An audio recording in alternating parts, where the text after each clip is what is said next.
The morning Silas Crow rode onto Caleb Voss's land, he didn't knock. He didn't call out. He simply dismounted at the fence line, walked through the gate like he owned every inch of ground beneath his boots, and stopped in front of the three ranch hands who were mending the east pasture rail. "Tell your boss," Silas said, loud enough that his two men behind him could hear, loud enough that it would be repeated later in every corner of Red Hollow, that a man who marries a stray dog deserves to lose everything he built. One of the hands, a young man named Porter, who'd been with Caleb 6 years, straightened up from the fence post and looked at Silas without blinking. "Mr. Voss isn't here right now." "I know he isn't," Silas smiled. "That's why I'm telling you." He turned and walked back through the gate, leaving it open behind him. That moment, that open gate, that deliberate insult left in the cold morning air, would become the thing people talked about for years afterward. Not because of what Silas Crow did next, but because of what he had never understood about the man he was trying to destroy, and the woman standing quietly inside the ranch house who had already heard every word. If you've ever been looked at like you don't belong somewhere you've earned with your own hands, if you've ever watched someone dismiss everything you are without a second glance, then you already know what this story is about before it even begins. Stay with us. Subscribe to the channel if you haven't, hit the like button, and drop a comment with your city and country. I want to see how far this story travels, because what happens next in Red Hollow is the kind of thing people don't forget. The valley that cradled Red Hollow was not a forgiving place. It never had been.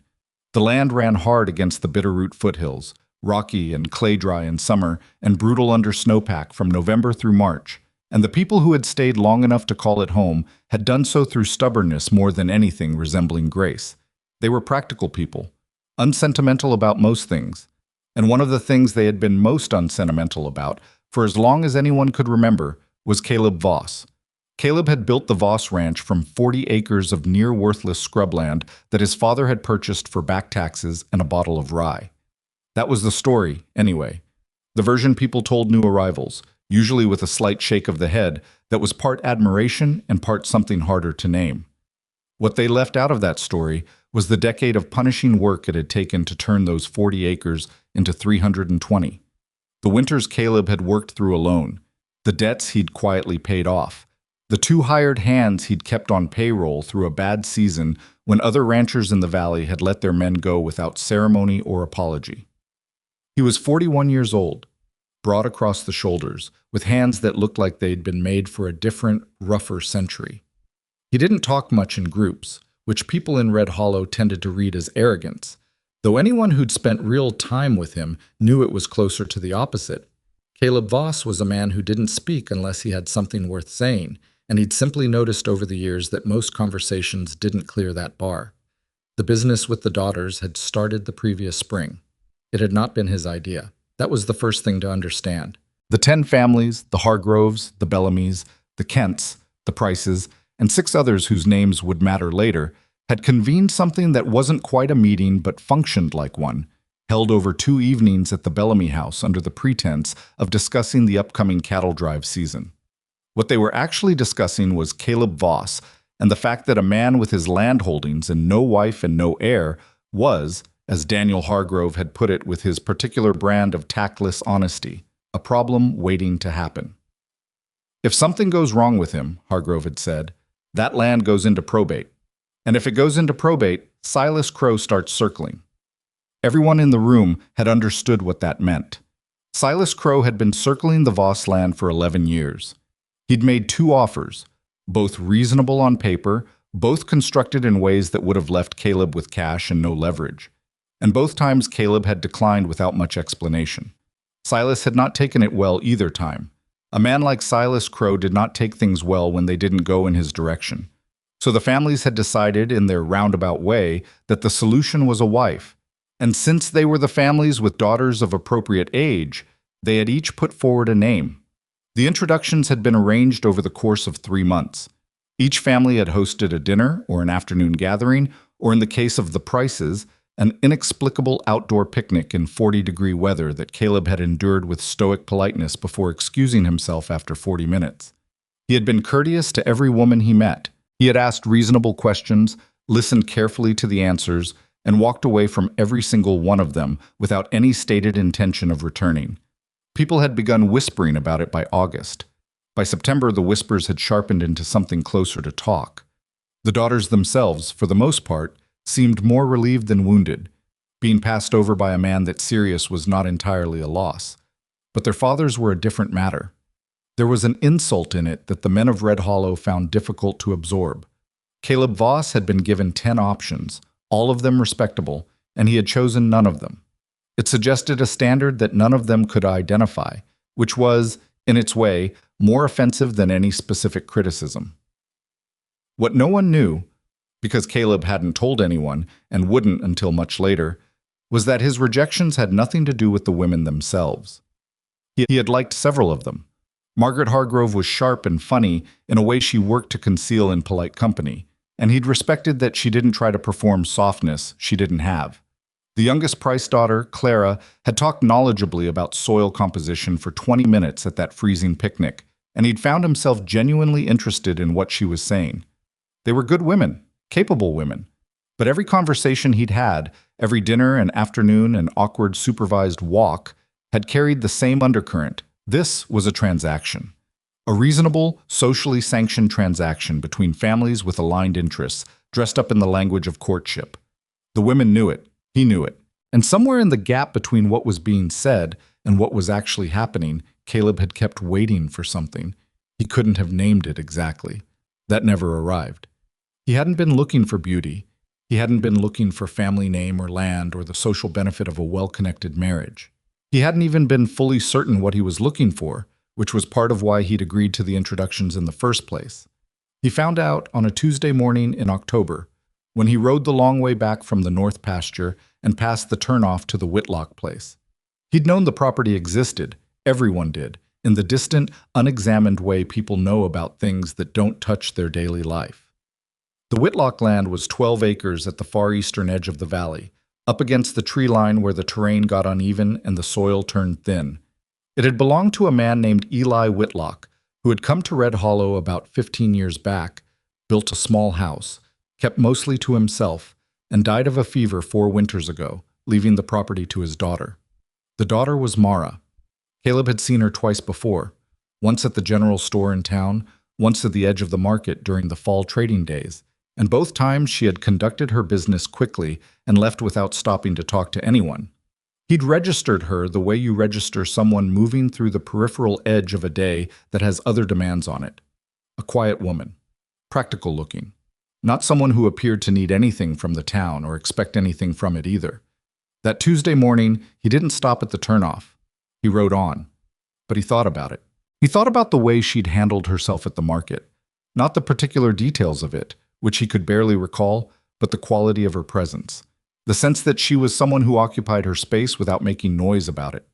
He'd been around enough people who needed the room to know about them, who performed their own importance for any available audience, that the absence of it in someone struck him now the way silence struck you after too long around machinery. He went back the following Saturday. He had not planned what to say. That was not a strategy or a romantic gesture. It was simply that he didn't know what the appropriate opening was for knocking on the door of a woman he had no introduction to, in a social landscape where introduction was everything. He knew that showing up unannounced at a single woman's property would be remarked upon if anyone saw it, and he was far enough past the point of caring about remarks that this didn't stop him, but he still had no plan. She answered the door before he finished knocking. She'd been working. That much was visible immediately.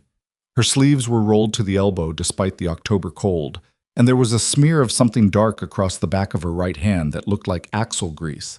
She held a short-handled tool he recognized after a second as a farrier's rasp. Her expression when she saw him was not surprised, exactly. It was more like the expression of someone who had been expecting an interruption of some kind and was reserving judgment on whether this particular one was worth their time. "Caleb Voss," she said. "You know who I am." "Most people in the valley do." She didn't say it unkindly, just stated it, the way you'd state the weather. "Can I come in?"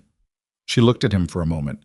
Not the performed hesitation of a woman calculating social positioning, just an actual, uncomplicated look, the kind that was trying to figure out whether he was worth the trouble of a conversation. "What for?" she asked. And that was it. That was the thing he hadn't been able to identify across all those dinners and introductions and carefully arranged afternoons. Not one of those women had asked him what for. They'd welcomed him in with varying degrees of warmth and strategy and hope, because that was what you did when Caleb Voss came to call, because Caleb Voss was the kind of man you welcomed in. Mara Whitlock had looked at him and asked what for. "I'd like to talk to you," he said, "if you're willing." She considered this for another moment. Then she stepped back and let him through. The house was small and very clean and organized with the particular efficiency of someone who had arranged everything to serve a purpose and had no interest in arrangements that didn't. There were tools on the wall hooks, sorted by use. A work table along the eastern wall that held a partially disassembled piece of harness hardware and the components of something Caleb identified after a moment as a water pump valve. Books on a shelf. Actual books, not decorative ones, spines cracked and pages swollen from handling. A wood stove with a good fire in it that had clearly been burning since early morning. She sat down at the work table without offering him a seat, and then, apparently catching herself, gestured at the chair near the stove. He sat. "You've been through the introduction circuit," she said. It wasn't a question. "Yes." "And none of them suited you?" "No."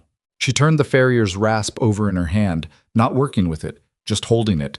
"So you thought you'd come out here?" "I thought I'd come talk to you." "Because I'm the last option." "Because you're not an option anyone arranged," he said. "There's a difference." She looked at him steadily.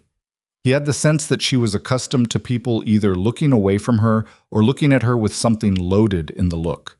Pity or wariness, or the particular kind of contempt that people reserved for someone who hadn't fit where they were expected to fit. He tried to just look at her, the way you looked at a piece of land you were genuinely trying to understand. "What do you want to know?" she asked. "How you've managed this place alone for 4 years." That was not what she'd expected. He could see it. Not surprise exactly, but a slight recalibration. You could have asked anyone in town that. "I'm asking you." The silence that followed was not uncomfortable. It had the quality of two people deciding, simultaneously, whether to take a thing seriously. She told him. Not everything. Not that first day. But enough. The first winter after her father died had nearly finished her. The soil on her acreage was poor but workable if you understood its particular deficiencies, and she'd spent the better part of a year figuring those out through trial and failure and reading every agricultural text she could get her hands on. She'd learned to work the horses herself because she couldn't afford to hire it done.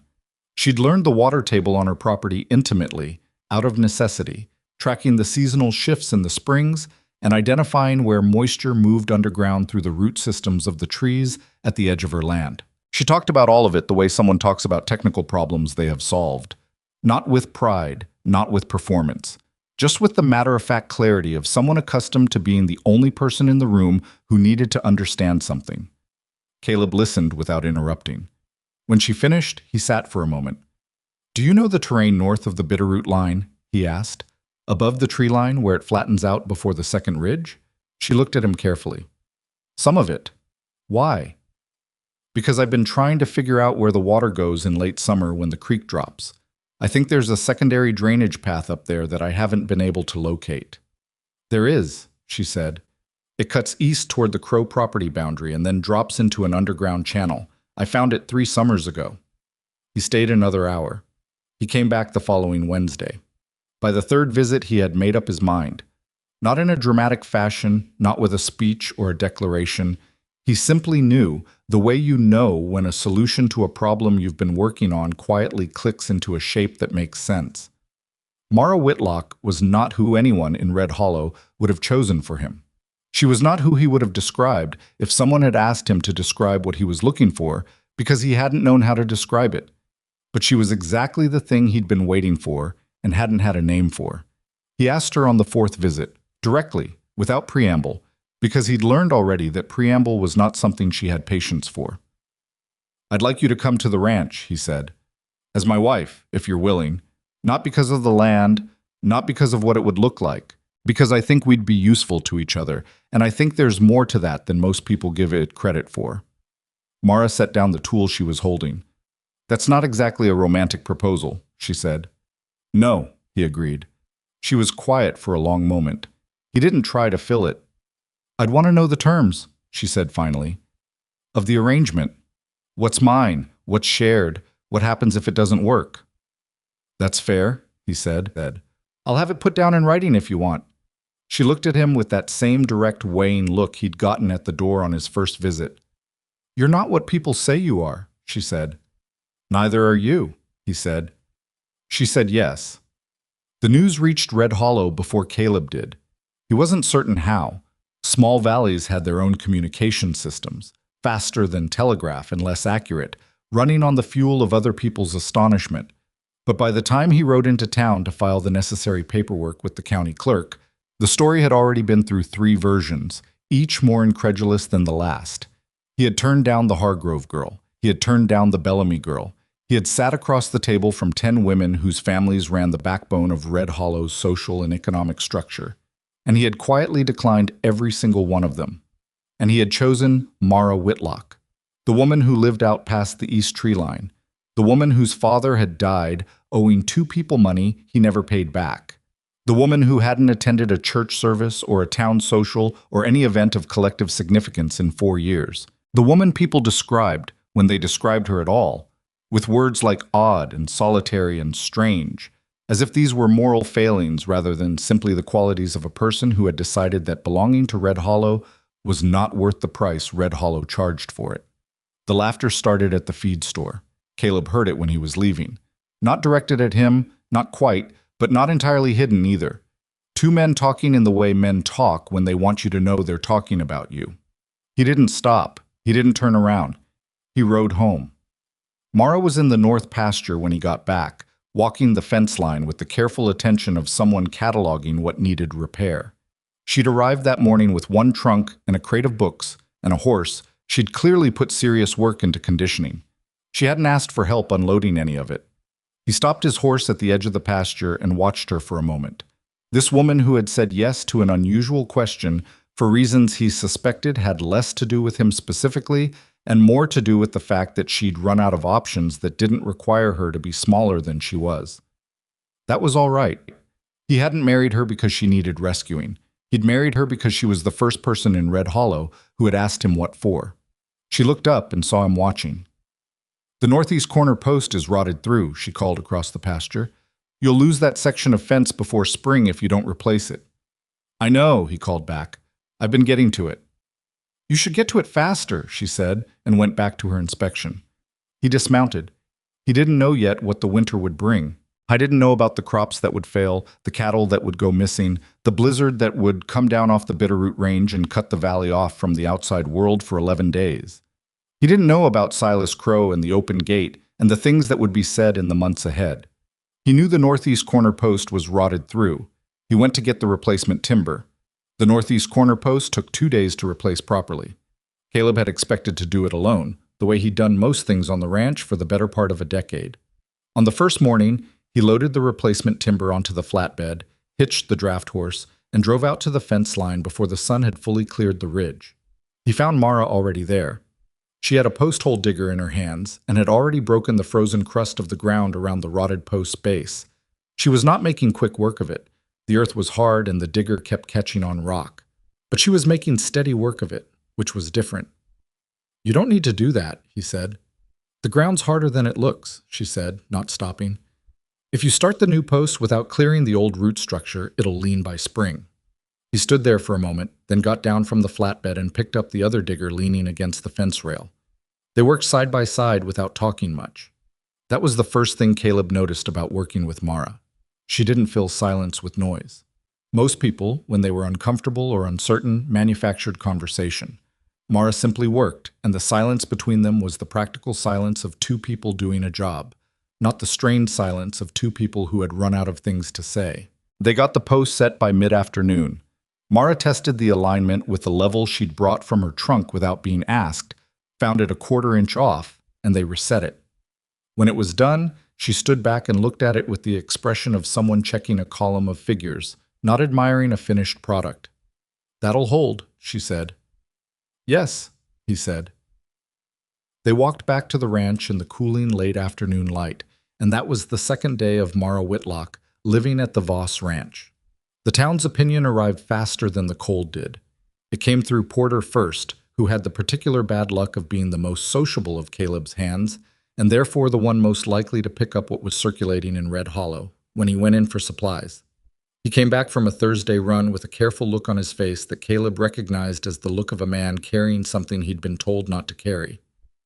"Just say it," Caleb told him, in the barn where they were sorting the supply delivery. Porter set down a feed sack. "The Hargrove family's saying you've gone simple," he said. "Their words. Daniel Hargrove specifically. He said—" Porter paused, clearly editing. "He said a man with your holdings throwing himself at a woman nobody wanted is the same as burning money in a field. What else? The Bellamy family's not saying as much out loud, but Mrs. Bellamy told the dry goods clerk that she pities you." Porter picked the feed sack back up. "And Silas Crow was at the saloon last week, apparently saying that he gives you 2 years before you're willing to sell." Caleb didn't answer. He kept sorting. "The men aren't saying much," Porter offered.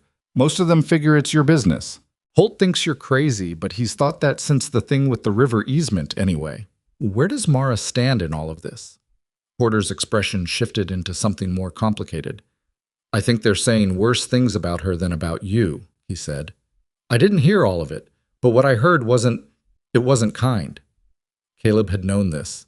He'd known it before he rode out to her property, before he sat in her clean, organized house and listened to her talk about water tables and soil composition. He'd known that bringing Mara Whitlock into the social structure of Red Hollow would not go smoothly, because Red Hollow did not absorb outsiders smoothly under the best circumstances, and Mara was not merely an outsider. She was a reminder that the Valley's network of families and alliances and marriages had failed to account for her, had not known what to do with her, had simply moved around her the way water moves around a stone and pretended the stone wasn't there. He went to find her. She was in the small back room off the kitchen that had been used for storage before she'd quietly reorganized it into what appeared to be a working space. She had her books spread across the work table alongside a map, hand-drawn, detailed in a way that suggested she'd made it herself, of terrain he recognized as the Upper Eastern Valley. "You heard," he said. It wasn't a question. "Porter's not quiet," she said, not looking up. "Does it bother you?" She was quiet for a moment, then, "Which part?" "Any of it." She looked up then. Her expression was not hurt, and it was not indifferent. It was something more specific than either, the look of a person who had calculated the cost of something long before paying it and was therefore not surprised by the bill. "What they say about me I've been hearing in one version or another for 4 years," she said. "What they say about you." She paused. "That bothers me more. You chose this." "I chose it knowing what people would say." "Knowing and living with it are different things." "Yes," he said. "They are." She looked at him for another moment, then back at the map. "Come look at this," she said. "I want to show you something." He crossed to the table. The map covered the terrain from the Voss North pasture up through the tree line and into the foothills, rendered in pencil with careful notations he had to lean in to read. She'd marked water sources, springs, seasonal runoff channels, the underground drainage path she'd mentioned on his 3rd visit, with a system of symbols she'd apparently invented, since he didn't recognize them from any standard notation. "This is the secondary drainage," she said, pointing to a line that ran northeast from a point above his north pasture. "It drops underground here," her finger moved, "and resurfaces here, which is outside your property line. But the source is fed by snowmelt from this ridge, which means in a heavy winter you get volume, more than your creek can handle." "I know the creek floods in heavy winters," he said. "It doesn't just flood," she said. "It changes course. Not permanently, but enough. This happened in—" She checked a notation at the bottom corner of the map. "4 years ago, and again 2 winters back. Each time, the runoff from your north pasture went east instead of south, and it cut a channel through the low ground near the tree line that affected the drainage in your fields for the following growing season." He looked at the map more carefully. "How do you know this?" "Because the channel it cut ran through the edge of my property," she said. "I spent a season figuring out why my eastern field kept logging. It took me 3 months to trace it back to your drainage." He straightened. "Why didn't you ever say anything?" She looked at him with a patience that had a slight edge to it. "To whom?" He didn't have an answer for that. "The point is," she said, "if this winter is heavy, and the way the ridge looked last week, I think it will be, You need to redirect the north pasture runoff before the snow comes down. Otherwise, you lose the field drainage again, and this time you also lose the root structure in the south crop bed because the soil will be saturated through April. He studied the map for a long moment. She was right. He could see it now, could trace the logic of the water movement through the terrain he'd walked for 15 years, and somehow never read the way she was reading it. "What do you propose?" he said. "A diversion channel," she said. "Not complicated. 20 feet of cut in the right place redirects the flow south toward your existing drainage instead of east.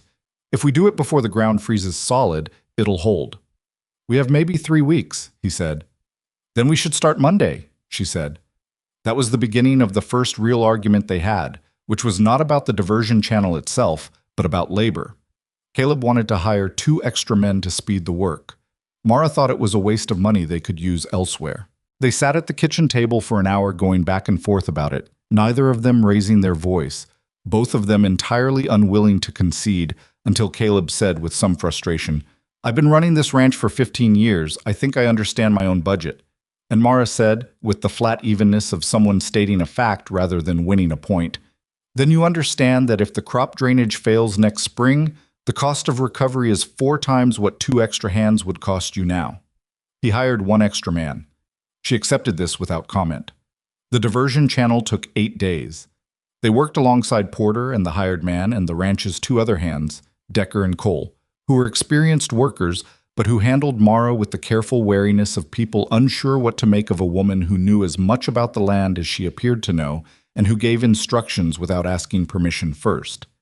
Decker had the particular problem of being a man who didn't like being told what to do by anyone he hadn't decided to respect yet. And it took until the 4th day, when Mara spotted a miscalculation in the channel's slope that would have sent the water the wrong direction and corrected it before anyone else caught it, for him to quietly rearrange his opinion.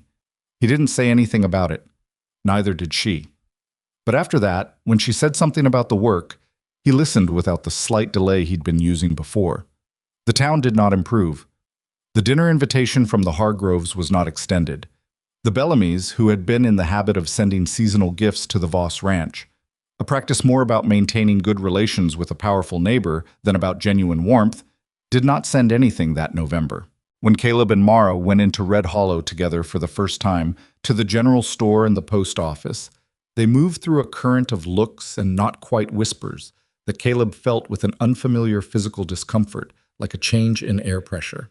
Mara moved through it the way she moved through everything, steadily, without performing either indifference or distress.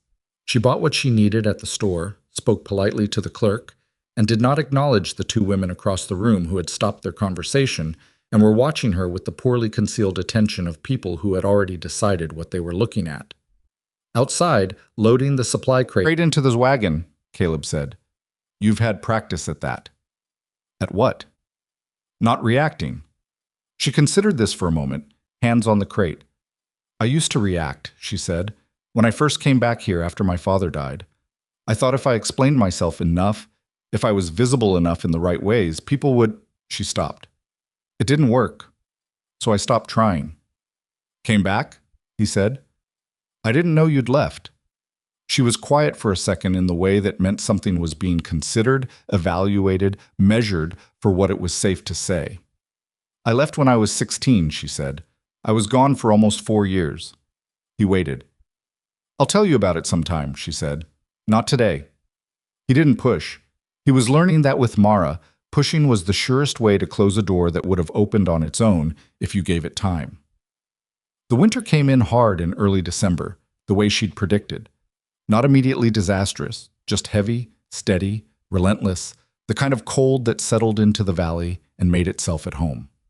The diversion channel held. Caleb watched the north pastures runoff redirect exactly the way Mara had said it would, and he noticed, with a feeling he didn't name, that she didn't say anything about being right. It was the cattle that started disappearing in January. Not all at once. That would have been obvious, would have announced itself. Instead, it was gradual. 3 head missing from the south herd on a Tuesday, then 2 more the following week, then a gap in the east pasture count that Porter noticed during the morning check and reported with a look of confused worry on his face, as though he must have miscounted. He hadn't miscounted. Caleb went through every possibility systematically.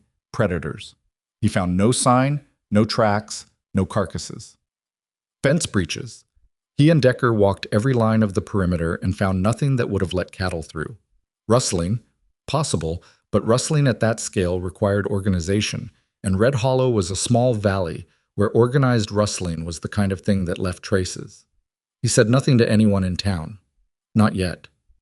Mara heard him up at 2 a.m. on a Thursday, sitting at the kitchen table with the ledger open in front of him, running the numbers in a way that didn't change no matter how many times he ran them. She came out without a lamp, stood in the doorway a moment, then went to the stove and put the kettle on. "Tell me," she said, sitting down across from him. He told her. All of it. The missing counts, the lack of physical evidence, the financial math that said if the losses continued at their current rate through spring, he was looking at a serious shortfall in the fall market. She listened without interrupting. When he finished, she was quiet for a moment. "Where's the east pasture relative to the Crow property line?" she said. He looked up. "I'm not accusing anyone," she said. "I'm asking where the line is." 300 yards, he said. "Maybe 350. And the south herd? Further, half a mile." She turned her coffee cup in her hands. "Is there any point on your property where the terrain makes a natural corridor between your land and Crow's that wouldn't be visible from the main roads?" He thought about it. "There's a low section along the creek bed in the northwest corner," he said slowly. "Cottonwood cover. You couldn't see it from the road. Have you walked it recently?" "Not since fall." "I'll go tomorrow," she said. "I'll go with you." "One person makes less disturbance than two," she said, "and I'm quieter than you are." He started to object on the grounds that it was winter and the northwest creek bed was rough terrain, and she looked at him with an expression that reminded him, not gently, that she had spent a significant portion of her life navigating rough terrain in winter without his help or anyone else's. He closed his mouth. She left before first light. She was back by mid-morning, and the look on her face when she came through the door told him something before she said a word. Not alarm. She wasn't a person who alarmed easily, but a sharpness, a particular quality of attention that meant she had found something that mattered. "There's a cut fence," she said, pulling off her coat. "Single line, northwest corner, right where you said the cottonwood cover is. It's been cut and retied, not once, but several times. The wire at the repair points is shinier than the surrounding fence. Newer handling. How long? Based on how the ground's disturbed around it? At least 6 weeks. 6 weeks. That put it in late November, before the worst of the winter set in, before Caleb would have had any reason to walk that section of fence. "There's hoof prints," she continued, "on both sides. They drove them through in small groups, 3, 4 at a time, small enough that you wouldn't notice the gap in a large herd count unless you were looking for it." Caleb sat with this for a moment. The kitchen was quiet except for the fire in the stove. "You're saying someone has been running my cattle through that gap onto the adjacent property," he said. "I'm saying someone has been running your cattle through that gap," she said. "Where they went from there, I don't know, but the adjacent property is Crow's." He stood up from the table. The anger came up clean and immediate, the way clean anger did. No fog in it, no confusion, just the cold, clear knowledge that something had been done to him deliberately and by someone who had calculated that he wouldn't notice in time.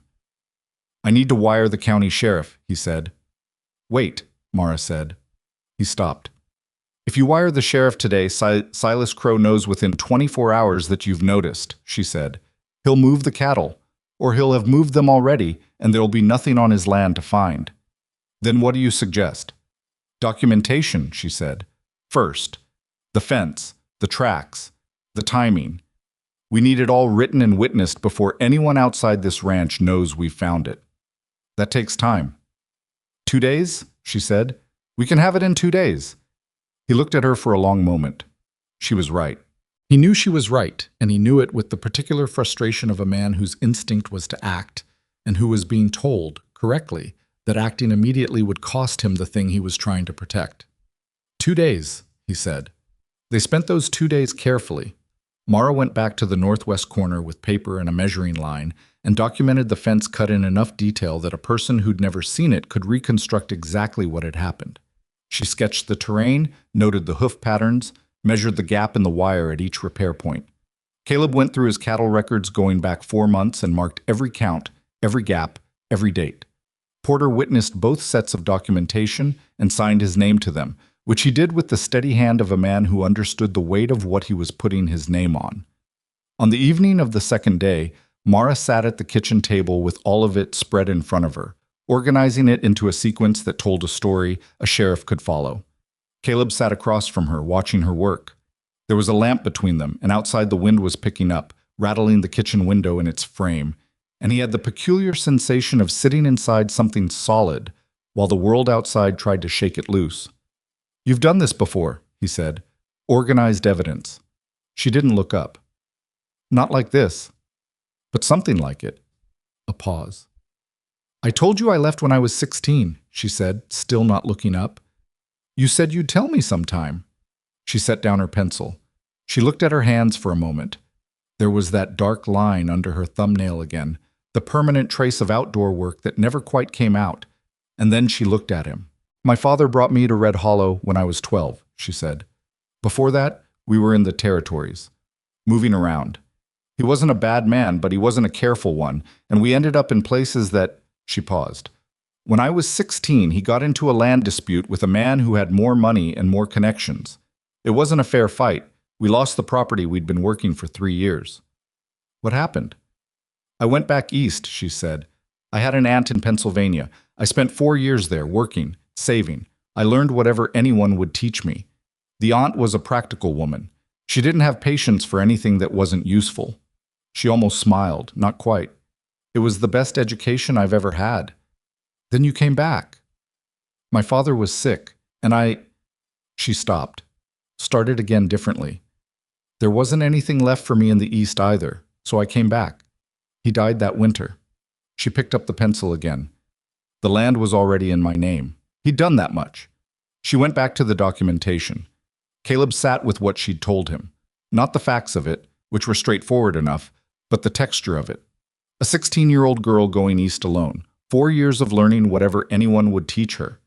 Coming back to a place that had never wanted her, to a dying father, to 12 acres of thin-soiled land that most people would have sold for whatever they could get and walked away from. He thought about the organized tools on the wall hooks, the hand-drawn map with its careful notation system, the way she'd known, without being told, that one person makes less disturbance than two. He didn't say anything. There wasn't anything to say that wouldn't have been smaller than what she'd just told him. They sent the wire to the county sheriff the next morning. The sheriff, a man named Aldous Birch, who had held the office for 12 years and who Caleb had dealt with twice before on minor matters, arrived 2 days later with a deputy and the careful face of a man who had learned not to look surprised by anything until he'd seen the evidence. Caleb took him through everything: the ledger records, Mara's documentation of the fence, Porter's witness statement. Birch was quiet for a long time, going through the papers. Then, "The fence is still cut?" "Retied," Mara said. "The way it's been each time they've used it. If you go now, you'll find it as I documented it." Birch looked at her with the measuring look of a man encountering someone he hadn't expected. "You're the one who found it?" "Yes." "You know this terrain?" "Well enough," she said. He went with his deputy and came back 2 hours later. He looked at Mara when he came through the door, not Caleb. "Everything is where you said it was," he told her. "I've noted it officially. This is going to take some time to pursue. There's no cattle on Crow's property currently that we can establish as yours without brand records, which we'll need." "The brand records are here," Caleb said. 5 years of them." "Then I'll need copies." Birch sat down at the table. He was quiet for a moment. "I want to tell you, Mr. Voss, that what you're getting into, if this is what it appears to be, is not a quick matter. Silas Crow has a lawyer in Billings and relationships with half the district court." "I know who Silas Crow has relationships with," Caleb said. "Then you know this will get worse before it gets better." "I know," Caleb said. "I'm not interested in making it easy for him." Birch left with the documentation copies and a promise to return. After he was gone, the house was quiet, in the way that follows a significant thing. Not peaceful, just empty of immediate noise while everything continued to move beneath the surface. Mara went to the window and looked out at the gray sky. "He'll find out within the week," she said, "that you've filed with the sheriff." "I know." "He'll try to move against us before the legal process has time to run." "I know that too." She turned from the window. She looked tired. Not physically, but the kind of tired that came from being watchful for a long time without a break. "Why aren't you more frightened?" she said. He thought about it seriously, the way she'd asked it seriously. "Because I'm not fighting him alone," he said. She looked at him for a moment, then she looked away, out of the window again, at the hard gray winter that was settling itself over the valley with the patience of something that had no need to hurry. Outside, the wind picked up again. The window frame rattled. Neither of them moved to do anything about it. Down in Red Hollow, in the saloon where Silas Crow held his informal court 3 evenings a week, a man named Hetch, who worked a small property on the valley's western edge, was telling the story of how he'd seen Caleb Voss's new wife tramping around the northwest section of the Voss land 2 mornings ago in the snow, all by herself, carrying papers and a measuring line. Hetch told the story the way he told most stories, with the slightly aggrieved humor of someone who found other people's lives baffling. And the men around him laughed at the image of it, the solitary woman in the snow with her papers.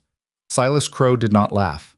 He set down his glass and looked at the far wall with an expression that the men around him wouldn't have been able to interpret because they weren't paying close enough attention. He left the saloon 30 minutes later, earlier than his usual habit. The man who worked for him, a thin-faced man named Reeves, who had shown up in Red Hollow 2 years ago from somewhere nobody had ever pinned down, was waiting outside with their horses. Silas mounted without a word, and Reeves fell in beside him. "There's a problem," Silas said as they rode. Reeves said nothing. He was the kind of man who understood that his job was to listen until told otherwise. "Fix it," Silas said. The winter had 20 more days of hardness in it before it would ease. And in those 20 days, everything in Red Hollow that had been settling quietly into its new arrangement would get its first real test, and neither Caleb Voss nor Mara Whitlock had any way of knowing yet just how hard that test was coming. But Mara looked at the gray sky again before she turned from the window, and something in her expression, not fear, not quite, but the recognition of someone who had survived bad winters before and knew that surviving them required seeing them clearly, suggested she was making her own calculations. She had always been good at that. Reeves moved fast for a thin-faced man who didn't appear to have much urgency in him.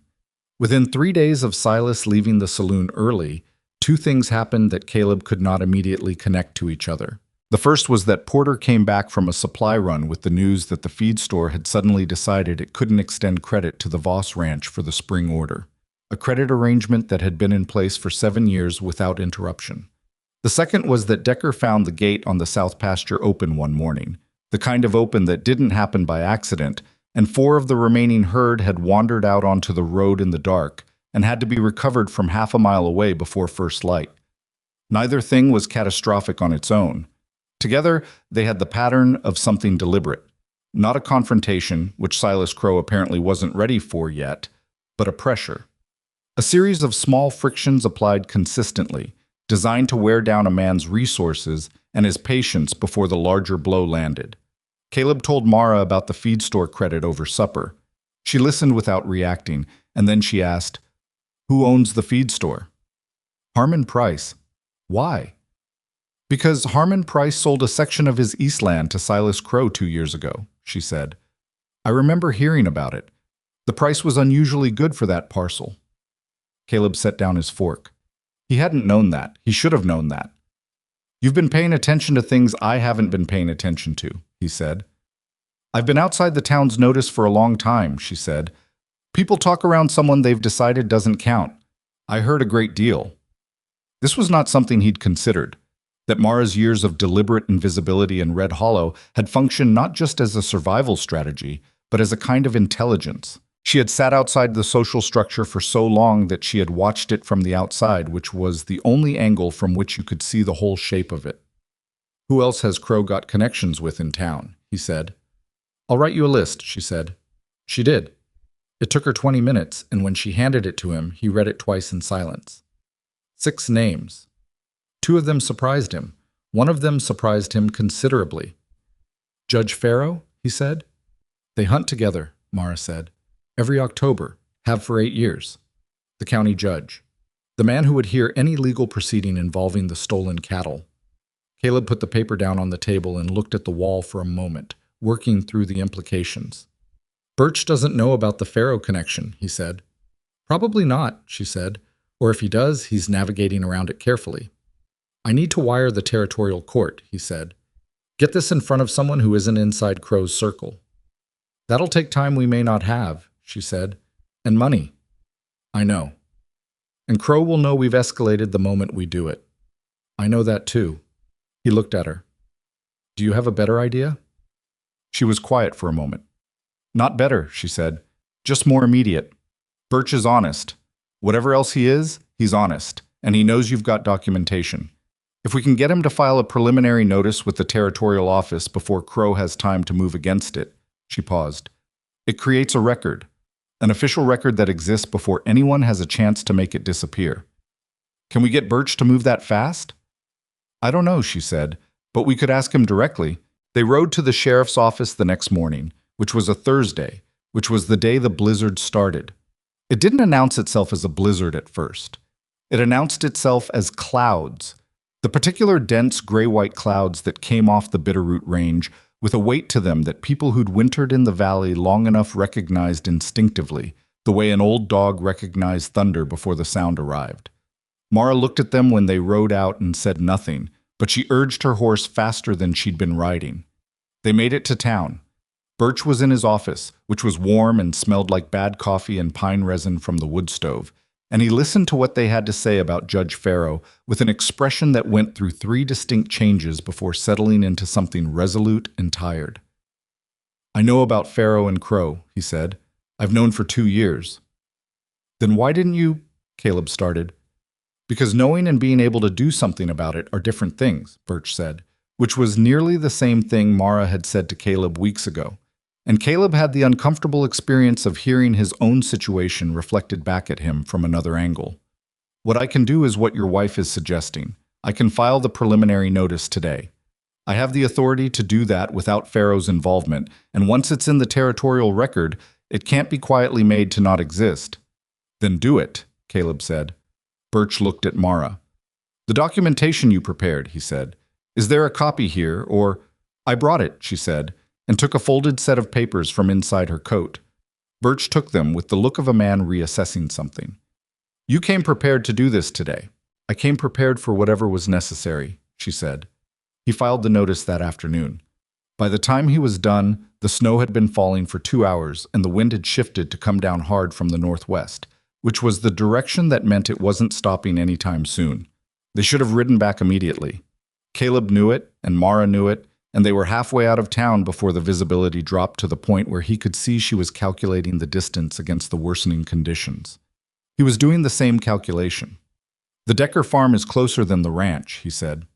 We don't need to stop, she said, but her voice had the quality of someone saying a thing they're not entirely certain of. Mara. I've ridden in worse, she said. I know you have, he said. I'm not saying you can't. I'm saying we don't need to. She looked at the road ahead, which was disappearing into white. And then she looked at him, and something in her expression shifted. Not capitulation, not quite, but a slight release of the stubbornness, which with Mara was as close to agreement as you usually got. Fine, she said. The Decker farm. They made it to the Decker farm in 40 minutes that should have taken 20, both of them riding with their heads down against the wind. Holt Decker, who was Porter's cousin and who thought Caleb was crazy in a mostly affectionate way, took their horses without comment and got them into the barn. His wife Ruth put them in front of her stove with hot coffee and the manner of a woman who had been managing unexpected guests in bad weather for 30 years and had made her peace with it. The storm kept them there for 2 days. It was, in its way, the most information Caleb had gotten about his wife in a single continuous stretch of time. Not because she was unusually forthcoming, she wasn't, but because being confined to someone else's house for 2 days with nothing to do meant conversation eventually happened, whether you planned it or not. Ruth Decker was the kind of warm, persistent woman who drew people out without seeming to try. And on the second evening, she and Mara sat at the kitchen table while the storm shook the house, and Mara talked. She talked about the territories, about moving from property to property with her father, who had been a man with a genuine gift for finding good land and an equally genuine inability to hold on to it. About the seasons of real deprivation, not the romantic poverty of frontier stories, but the specific grinding difficulty of not having enough food in winter and knowing there was nothing coming until spring. About learning to track and hunt, because it was track and hunt or go hungry, and going hungry wasn't something she was willing to do if there was an alternative. Caleb sat across the room pretending to read one of the Decker family's 3 books, which he'd read before, and listened to his wife talk about herself in more consecutive sentences than he'd heard in 4 months. Ruth was watching Mara with the steady attention of a woman taking stock of someone. "You were alone out there a lot," she said, "as a girl." "My father worked long hours," Mara said. "He wasn't neglectful. He just wasn't always there. And you managed." "I learned to," Mara said. There was a flatness to it that wasn't self-pity and wasn't pride, just the simple statement of something that had been required of her and that she had done. "The managing was easier than the being looked at afterward," she added, which was the most honest thing Caleb had ever heard her say about herself. And he kept his eyes on the page. Ruth nodded slowly. "People don't know what to do with a woman who's done things they couldn't do themselves," she said. "No," Mara said. "They don't." The storm broke on the 3rd morning. They rode back to the ranch in the cold, clear aftermath of it, through a landscape that had been rearranged by the snow into something quieter and more absolute. The Bitterroot Range stood against the pale blue sky with the sharp specificity of things that have been scoured clean, and the valley below it was white and still. They arrived to a ranch that had survived the storm with the practical efficiency of a place whose hands knew what they were doing. Porter had kept the fires and the animals, Decker had reinforced the barn roof where it was showing strain, and Cole had shoveled a path from the house to the outbuildings that was narrow but passable. Everything was intact. Everything, that is, except the news that Porter gave them within 10 minutes of their return. "Crow's been talking," Porter said, "while you were gone." He told them what he'd heard from a neighboring properties hand who'd come by to check on things during the storm.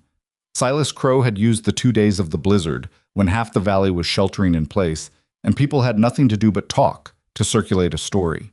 The story was that Caleb Voss had falsified cattle records, that the missing animals had died from his own mismanagement of the winter herd, a mismanagement his new wife had supposedly encouraged by insisting on methods that didn't suit the local conditions, that the sheriff's filing was a desperate attempt to shift blame for his own failures onto an innocent neighbor.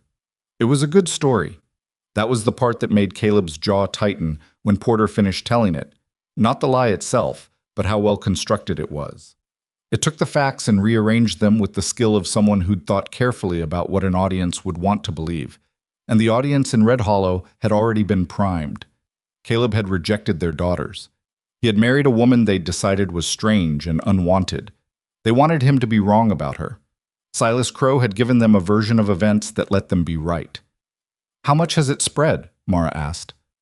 "All of it," Porter said. "The whole valley." She was quiet for a moment. Then she said, "Where was Reeves during the storm?" Porter frowned. "Crow's man? I don't know." "Find out," she said. It took 2 days to find out, but what they found mattered. Reeves had spent the blizzard at the saloon, which was not unusual. Half the men in the valley had done the same. But Reeves had also made a point of visiting the telegraph office the morning before the storm hit, which the telegraph operator, a meticulous man named Houston, who kept detailed logs as a professional habit, had noted in his records. The message Reeves had sent was not in the log. Operators recorded sends but not content, but the timing of it was. The morning before the blizzard. The same morning Caleb and Mara had ridden to the sheriff's office. "He knew we were going to Birch," Mara said, looking at the information Caleb had brought back from town. "Someone told him." "Or he had someone watching the road," Caleb said. Either way, the message he sent, wherever it went, was sent before Birch filed the notice. She looked up, which means whoever received it had time to prepare before the official record existed. "Prepare how?" "I don't know yet," she said. She found out 4 days later. The letter arrived from Billings, from Silas Crow's lawyer, a man named Calder, who had a reputation in the territorial courts for being both expensive and effective. The letter was addressed to Sheriff Birch and cited 3 affidavits from unnamed parties that claimed to have direct knowledge of Caleb Voss's cattle management practices, all of them supporting the account Silas had circulated during the storm. Birch sent Caleb a copy with a note that said, in Birch's spare handwriting, "This is a problem. Come see me." Caleb went. Mara went with him, Birch was at his desk with the letter in front of him and the look of a man who'd slept badly. 3 affidavits is not nothing, Birch said. Even if we both know they're manufactured, a territorial judge looking at competing evidence, your documentation versus 3 sworn statements, has grounds to delay any action indefinitely. Who are the unnamed parties? Mara said. Unnamed in the letter. I can try to find out, but Calder will resist disclosure. He'll have to disclose in a formal proceeding, she said. In a formal proceeding, yes, but getting to a formal proceeding takes time and money. Which is the point, Mara said. Make it expensive and slow, and most people give up. Yes, Birch said. Mara looked at Caleb. He read the look. Not a request for permission, but a check. The way you checked a partner's position before making a move that affected both of you. He gave her a slight nod. There's a passage, she said to Birch. Above the Bitterroot tree line, northeast of the second ridge. Most people in this valley don't know it exists. I found it 4 years ago when I was tracking water movement through the upper terrain. She paused. It connects to logging roads on the other side that come out near the Crow property's northern boundary. Birch looked at her carefully. Why are you telling me this? Because if cattle were moved in volume, not 3 or 4 at a time through a cut fence, but a real number, enough to have been accumulated over several months, that passage is the only route where you could do it without risk of being seen.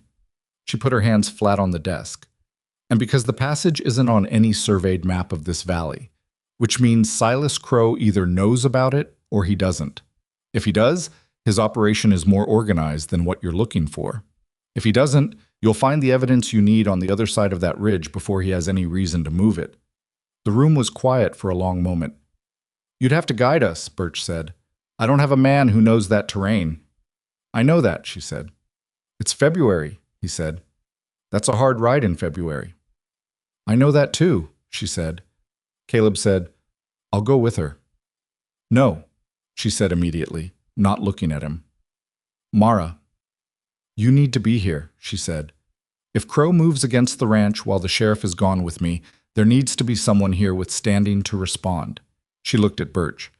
You'd need 2 deputies and a fast horse. I'd need 1 deputy who can follow a trail without asking questions every 10 minutes. Birch almost smiled. I've got one of those. Then we leave day after tomorrow, she said. The weather window is 4 to 5 days before the next system comes in. That's enough time if we don't waste it. Caleb walked with Mara back to their horses. The main street of Red Hollow was quieter than usual in the cold, the kind of quiet that settled on a place after a storm when everyone was still digging out and the ordinary business of life hadn't fully resumed. 2 women crossed the street ahead of them and didn't look up, which told Caleb they'd seen who was coming and decided not to make eye contact, which itself told him how thin in the days since the blizzard. You don't have to do this alone, he said quietly when they reached the horses. I'm not doing it alone, she said. I'm doing it with a deputy who won't ask questions.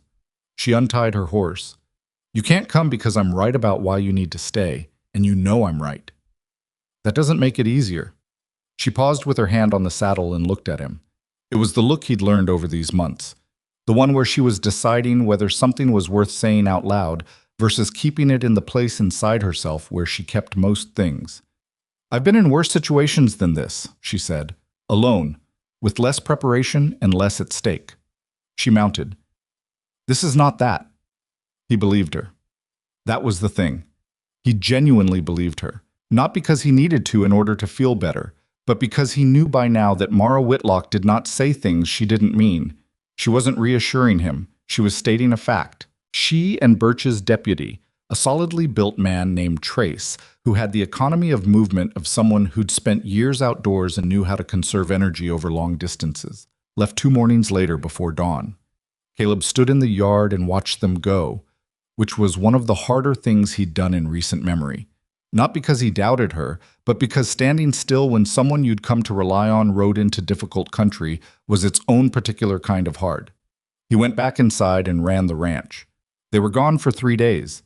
During those 3 days, Caleb received 2 visits that he hadn't expected, and one that he had. The one he'd expected was Silas Crow, who arrived on the second afternoon with Reeves at his back, and the particular ease of a man who had decided that the moment had arrived to be directly unpleasant. He stopped his horse at the fence line, the same fence line he'd walked through before, but this time he didn't come through the gate. He stayed on the road, which was a choice that meant something, though Caleb wasn't certain yet what. "I hear your wife's taken a ride up into the hills," Silas said. "She has," Caleb said from the porch. He hadn't moved toward the gate. "Rough country for a woman alone." "She has company," Silas smiled. It was the smile of a man who understood he was being told something without being told it directly. "I imagine Birch's man is good in a fight," he said. "Less sure he's good in a blizzard." "There's no blizzard," Caleb said. "The weather's clear." "For now," Silas said. He let that sit for a moment, the way a man lets a remark sit when he wants you to hear both the surface and what's under it. Then, "You've gone to a lot of trouble, Caleb, for a situation that could be resolved simply. What would you consider a simple resolution?" "A conversation," Silas said, "about the land, about what a reasonable man in your position might decide to do, given how his circumstances have developed." "My circumstances are fine," Caleb said. "The feed store credit disagrees." "The feed store credit is one man's business decision," Caleb said. "I've got 4 other options for spring feed." He didn't entirely. But Silas didn't need to know the detail of it. Silas looked at him for a long moment. The ease was still there in his posture, but something behind it had gone a degree colder. "Your wife is going to come back from wherever she's gone," he said, "and nothing will be different. You'll still have a legal fight that will run 2 years and cost more than it's worth. You'll still have a valley full of people who think you married badly and are too proud to admit it, and you'll still have me as a neighbor, which I can make comfortable or uncomfortable depending on how this goes." He gathered his reins. "Think about it." He rode away.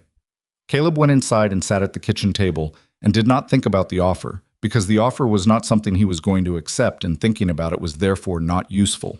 Instead, he thought about the 2 unexpected visits. The first had been from Ruth Decker, who had come by on the first morning after Mara left, ostensibly to return a pot she'd borrowed before the storm, but actually, Caleb understood, to check on things. She'd sat down without being asked and talked for an hour, partly about ordinary things, and partly about Mara, specifically about the conversation they'd had during the blizzard. "He doesn't know how to let people think well of her," Ruth said. "She's had enough experience of them thinking badly that she doesn't quite believe the other thing is possible." "She doesn't ask for anyone's opinion," Caleb said. "No," Ruth said, "but she notices. She notices more than she lets on." She stood up to leave and then turned at the door. "What she did, going with Birch's man up into that country, half the men in this valley wouldn't do it. The other half would need convincing. She didn't need convincing." "No," he said. "She didn't." The second unexpected visit was from Daniel Hargrove. That one came on the 3rd afternoon, the day before Mara was due back. Hargrove rode up alone, which was unusual for a man who tended to move with the social weight of his family standing around him at all times. He was in his mid-50s, broad-faced and weathered, and he stood on the porch with his hat in his hands and the look of a man who was doing something he'd decided to do before he'd fully figured out how to do it. "I heard what Crow's been saying," Hargrove said, "about the cattle records." "Most of the valley has," Caleb said. "I want you to know I don't believe it." Caleb looked at him. "You spent most of the fall telling people I'd made a mistake," he said. "I know." "You called me simple." "I know that too." Hargrove's jaw moved slightly, the physical manifestation of a proud man swallowing something difficult. "I was wrong about the woman. I don't know her well enough to have said the things I said about her. That was—" He paused. "That was wrong of me." Caleb was quiet for a moment. "What changed your mind?" "Crow came to me last week," Hargrove said. "Wanted me to add my name to a statement about your cattle management. Told me it was in everyone's interest to support the account he was putting out." He put his hat back on. "A man who tries to use me to destroy a neighbor doesn't get my cooperation, regardless of what I think about the neighbor's domestic arrangements." He turned to go. "If you need witnesses to your character when this goes to the courts, come find me." He left. Caleb stood on the porch for a minute after Hargrove's horse disappeared down the road. The afternoon was cold and very clear, the sky the deep blue that only came after extended cold, and the Bitterroot Range was bright white against it. Somewhere up there, in the terrain above the tree line, Mara was doing the things she'd said she was capable of doing. She came back on the 4th day, not the 3rd. The delay cost Caleb a night of poor sleep and a morning of sustained effort not to show it to the hands, who were already watching for signs of how things stood. She and Trace rode in just before noon, both horses tired, both riders carrying the physical weight of days outdoors in hard country. Trace's face, when he dismounted, was the face of a man who had seen something he was still processing. Mara dismounted and led her horse toward the barn without ceremony, which was so typical of her that it was almost funny, and Caleb fell in beside her. "You're a day late," he said. "Weather on the second night," she said. "We sheltered until it passed." "Did you find anything?" She handed the horse off to Cole, who appeared without being asked, and turned to face Caleb. She was cold and tired, and there was something in her eyes that wasn't triumph. It was more complex than triumph, the expression of someone who had confirmed a thing they needed to confirm and now had to figure out what to do with the confirmation. "There's a holding area on the other side of the pass," she said. "Natural terrain feature, a bowl in the rock, partially covered. Someone built a temporary enclosure in it, post and rail, maybe 40 feet across. The rails are still there. Hoof prints everywhere, old and new, and below the enclosure, the logging road heading northeast. How many head would that hold? 30, maybe 40, rotated through over several months." She met his eyes. "Caleb, we found 3 animals still there. Your brand." The silence that followed had a particular quality to it, the quiet of a thing becoming certain that had previously been only probable. 3 animals. His brand. In an enclosure on the far side of a pass that only Mara knew about, on a route that led directly toward Crow's northern boundary. "Trace documented it," he said. "Everything," she said. "Official record. He filed it with Birch by telegraph from the station on the eastern logging road before we started back." The relief was physical. He felt it in his shoulders, felt some held tension release that he hadn't entirely registered as tension until it let go. He reached out and put his hand briefly on her arm, which was the most demonstrative thing he'd done since the morning he asked her to marry him, and she looked at his hand and then at him with an expression that was surprised, and then wasn't. "It doesn't end this," she said. "Crow's lawyer will still fight it." "I know," he said, "and the town will need time to—" "Mara," he said. She stopped. "Thank you," he said. She looked at him for a moment. The tiredness was still there, and the cold, and underneath it both, that permanent watchfulness that was so much a part of her that he'd stopped noticing it as a separate thing. She nodded, once, the way she acknowledged things that mattered without making a ceremony of them. Then she went inside to get warm. Trace gave his full report to Birch the following morning. With the documentation and the photographs taken with the camera, Birch had apparently thought to send along, which spoke to Birch's quiet thoroughness in a way that Caleb added to his assessment of the man. The 3 cattle were confirmed as Voss stock by brand record. The enclosure showed evidence of extended use. The logging road leading to Crow's northern property line was documented by mileage and terrain description. It was enough. Not enough to end it. Mara had been right about that, and Caleb's own knowledge of how legal proceedings worked in the territory was sufficient to confirm it. Crow's lawyer would file responses and delays and competing affidavits, and it would run through the courts for longer than anyone wanted. But it was enough to make the territorial proceedings real, enough to take the thing out of the realm of one man's word against another's and put it into the realm of documented fact, which was, as Mara had understood from the beginning, the only ground that mattered. What neither of them had fully anticipated was the effect on the town. Red Hollow was a small valley, and small valleys had their own mechanisms for distributing information, and the information that Birch's deputy had ridden up into the high country with Caleb Voss's wife and come back with documented evidence of cattle theft had circulated through those mechanisms with impressive speed. By the end of the week, the version of events that Silas Crow had so carefully constructed during the blizzard had developed cracks in it. Some people ignored the cracks. Some people had too much invested in their original position to revise it. But some people, and among them, Caleb noticed, several who had been loudest in their first judgment of Mara, went quiet in the particular way of people reconsidering. It was not an apology. It was not an embrace. It was simply a shift in the prevailing temperature of the valley's opinion, from cold to something less than cold, which was its own kind of statement. Mara noticed. Caleb could see that she noticed, but she moved through it the same way she moved through everything, without adjusting her behavior to it, without leaning toward the warmth, without giving any sign that it was changing the internal landscape of how she carried herself. She had learned, at some point in those years before Red Hollow, before the territories, Before the aunt in Pennsylvania who didn't have patience for useless things, she had learned to want very little from the opinion of people who hadn't earned the right to matter. It was a protection. He understood that. But he also understood in the way you understood things about a person after months of close daily proximity that it was also a habit that had outlasted some of its usefulness. He didn't say that to her. It wasn't the right time, and with Mara, timing was most of everything. Instead, he watched her walk the fence line on a clear February afternoon, testing the post she hadn't yet gotten to, working her way methodically down the eastern perimeter while the cold settled around her without seeming to touch her. In any way she acknowledged. She stopped at the second post from the corner, knelt, pressed her thumb against the base where wood met frozen ground, and then stood and made a notation on the small paper she was carrying. She looked up and saw him watching from the yard. "This one needs to be done before spring," she called across. "Add it to the list," he said. She made the notation and moved to the next post, and the Bitterroot Range stood behind her in the pale winter light, enormous and indifferent and completely unconcerned with the smallness of the people moving at its feet. And Caleb thought that if you were going to be small in the face of something that large and indifferent, there were worse things to be than stubborn and accurate and standing upright in the cold. The spring thaw came in stages, the way it always did in the valley. Tentative at first, a few degrees of warmth that retreated by evening, then a harder commitment in mid-March that turned the roads to mud and made the creek run fast and brown with snowmelt.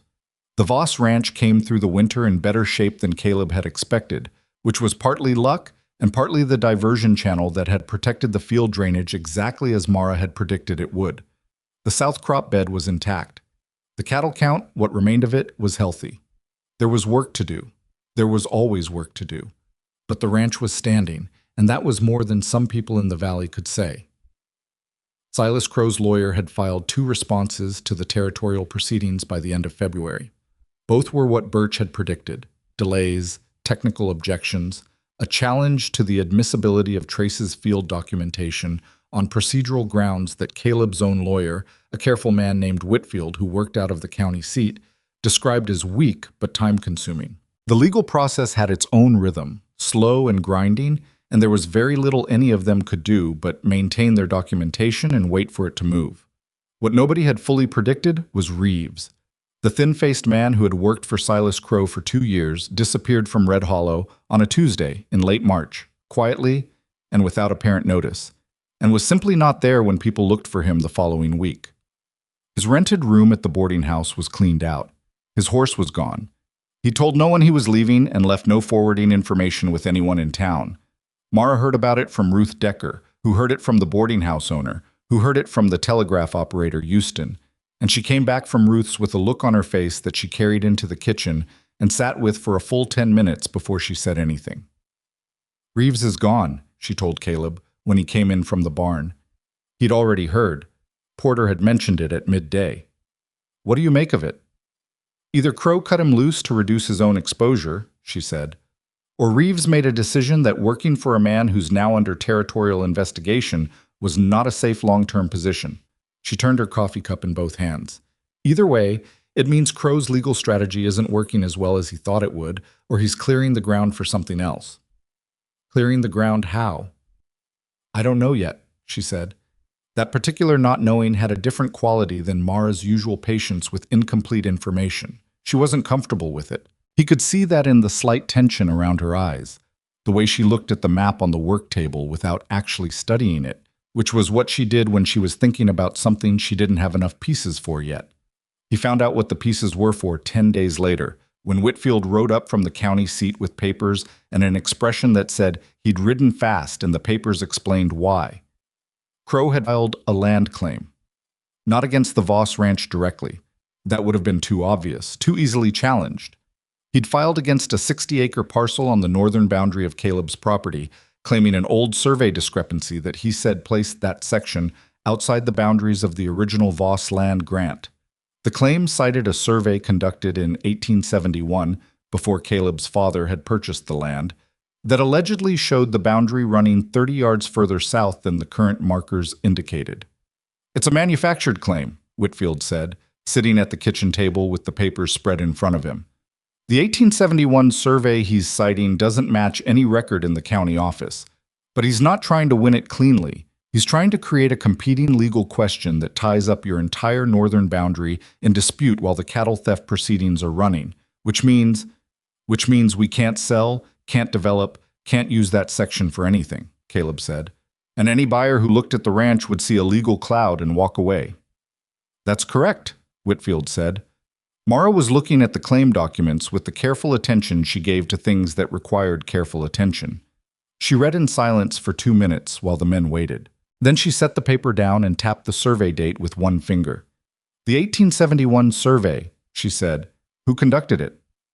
A man named Aldrich, Whitfield said, territorial surveyor at the time. Is there an original document filed with the territorial office? Crow's lawyer is claiming it was a private survey, not filed with the territory. That it was conducted for the previous landowner before the sale. Then how does he have it? Whitfield paused. He claims to have purchased it as part of an estate acquisition. Previous owner died without heirs, estate was liquidated. Mara looked at Caleb. He read the look. You think it doesn't exist, he said. I think a private survey from 1871 that was never filed with the territory, that's now being produced by a man with a documented interest in acquiring your land, needs to be seen in its original form before anyone treats it as evidence of anything, she said. She looked back at Whitfield. Can you demand production of the original document? Yes, Whitfield said slowly. It would take some time, but yes. How long? 6 weeks, maybe 8. Then do it, she said. And when you file that demand, make sure it goes to the territorial court directly, not through the county level. Whitfield looked at her with the expression Caleb had seen on several men's faces over the past months. A reassessment happening in real time. The recalibration of someone who had expected to be in a room with a rancher and his quiet wife, and had found himself in a room with 2 people who both had views worth listening to. That's the correct strategy, Whitfield said, to both of them, but slightly more in her direction. Yes. The demand for document production was filed within the week. And then, as legal proceedings in the territory tended to do, everything slowed to the pace of institutional machinery that had no awareness of urgency and no interest in acquiring one. April came. The mud dried. The first crop planting went into the south field 2 weeks later than Caleb had wanted, but earlier than he'd feared, and the field drainage held, and the plants that came up in early May had the steady, unspectacular health of things growing in well-managed soil. Mara had been right about the crop bed. She had been right about several things, in the accumulated record of the winter and spring, and the ranch was carrying that rightness in its soil and its fence lines and its water management in ways that wouldn't show in any dramatic fashion, but would show, by summer's end, in the numbers. The hands had settled into a particular relationship with her that Caleb watched develop with something he couldn't quite call amusement. It was more precise than that. Porter had accepted her from early on, with the uncomplicated pragmatism of someone who judged people by whether they made his job easier or harder. Decker had come around after the Channel Slope incident, quietly and completely. Cole was slower, more guarded, but by April he was asking her questions about the Southfield drainage with the straightforward curiosity of someone who had decided the source of the information didn't matter as much as the information itself. The one who surprised Caleb most was young Pete, the extra hand he'd hired for the diversion channel work and then kept on through winter. Pete was 19 and had come to the valley from somewhere east with very little experience and very clear ideas about how things ought to work, some of which were useful and some of which were not. He'd been careful around Mara in the early months, not unfriendly, but with the carefulness of someone navigating a social situation he didn't have a map for. Then in April, he'd come to her with a problem about a sick animal he'd been trying to handle alone and making worse, and she'd helped him fix it without making anything of the fact that he'd waited too long to ask. And after that, his carefulness had gone, and something simpler had replaced it. He started talking to her the way he talked to the other hands, directly, without the layer of uncertainty underneath it. None of this was dramatic. None of it was the stuff of a story anyone would tell later. It was just the slow accumulation of ordinary days in which Mara's presence on the ranch shifted from strange to familiar, the way most things shifted if you gave them enough uninterrupted time. What interrupted it was Silas Crow's move in May. He had been quiet since the land claim filing. Too quiet, by Caleb's reckoning, for a man whose legal strategy was being methodically challenged and whose main operative had left the valley without explanation. The quiet had the quality of preparation, and Caleb had been waiting for what it was preparation for. And on a Wednesday morning in the second week of May, he found out. Silas called a valley meeting, not through the town council, which was the usual mechanism for valley-wide gatherings. He went around it, sent personal messages to the 12 largest landholders in Red Hollow, including Hargrove and Bellamy and Kent and the others, and he framed the meeting as a discussion of water rights in the upcoming summer season, which was a legitimate and perennial concern for any ranching valley, and which gave people a reason to come that didn't look like taking sides. Porter brought Caleb the news that the meeting had been called, and who had been invited and who had not. Caleb had not been invited? He told Mara at supper. She listened and ate and didn't say anything for a while. Then, "When is it?" "Friday evening, the Bellamy house." "Are you going?" "I wasn't invited." "That's not what I asked." He looked at her. "If I show up uninvited, I look like a man who's panicking, like I'm afraid of what they'll decide without me." "You are afraid of what they'll decide without you." "Yes," he said, "but there's a difference between feeling it and showing it." She was quiet again. "I should go," she said. He put down his fork. "You weren't invited either." "No," she said, "but half those families have daughters I've never spoken to, neighbors I've never addressed directly, people who know me only as what the town has made of me." She looked at the table.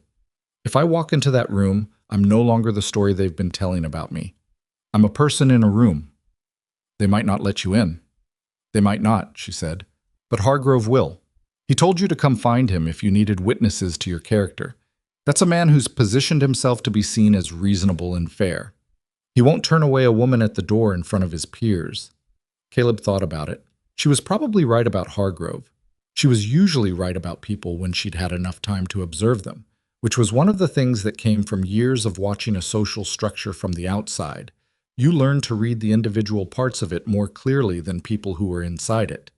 "You'd be walking into a room that spent 6 months thinking badly of you," he said. "I've been walking into rooms like that my whole life," she said. I didn't have an answer for that. She went alone on Friday evening. Caleb had offered twice more to come, and twice more she'd declined, and he'd respected it, though the evening was the longest he could remember spending at the ranch without anything specific to do. He went through the supply ledger. He checked the south field twice, which didn't need checking. He sat on the porch for an hour in the cooling dark and listened to the creek, which was running quieter now as the snowmelt settled into its summer rhythm. She came back at 9:30 with her coat dusty from the ride and her expression unreadable in the particular way that meant she was still organizing what had happened into a form she could present. He waited. She sat down on the porch steps, which was unusual. Mara didn't sit on steps. She sat at tables, in chairs, in places designed for sitting. The informality of it told him something before she said anything. "Hargrove let me in," she said. "I thought he would."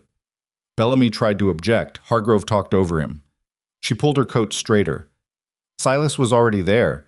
He saw me come in and he didn't say anything, which told me he wasn't sure how to play it with an audience watching." "What was the meeting actually about?" "Water rights was real," she said. "There's a genuine dispute about the summer allocation from the main creek, and 3 families are in conflict about it. Silas had offered himself as a mediator, which is why he called the meeting."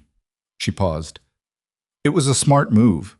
It put him in the position of the reasonable man solving community problems, which was exactly the image he needed after the cattle investigation started.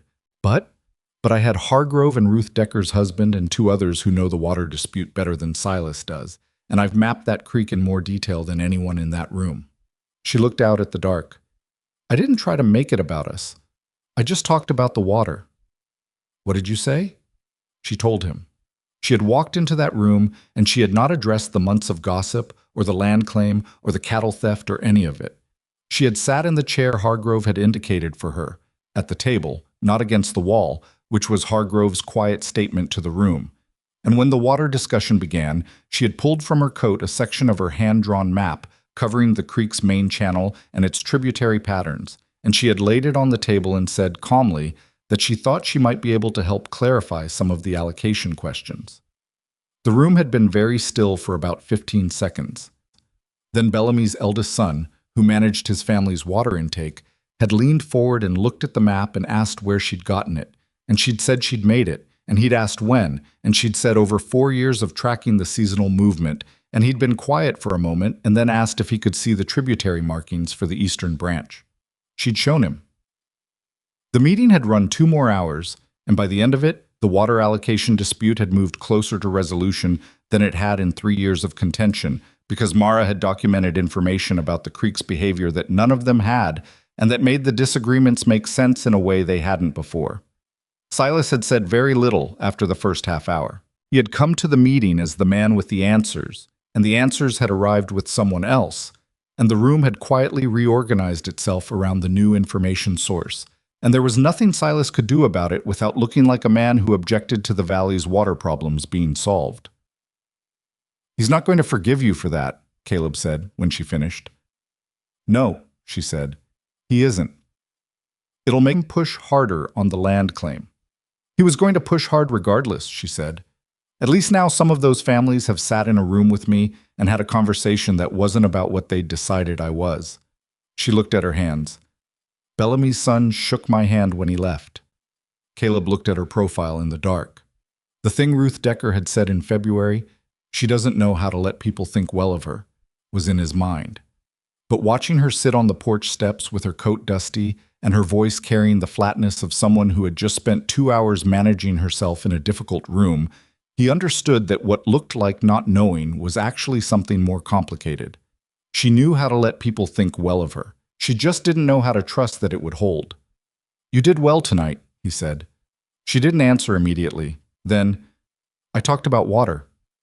"I know what you did," he said. "I'm telling you it mattered." She looked at him for a moment. In the dark, her expression had that openness that happened sometimes when she was tired enough that the watchfulness partially dropped. "Hargrove wants to meet," she said, "to talk about the land claim survey. He says he knows people in the Territorial Records Office." "Good," Caleb said. "He also wants to bring in Bellamy Sr. to make it a formal discussion among the valley's larger landholders." "That's more than good," Caleb said. "That's Silas's ground shifting under him." The meeting with Hargrove happened 4 days later at the Hargrove house, which was the first time Caleb and Mara had been received socially by any family in Red Hollow.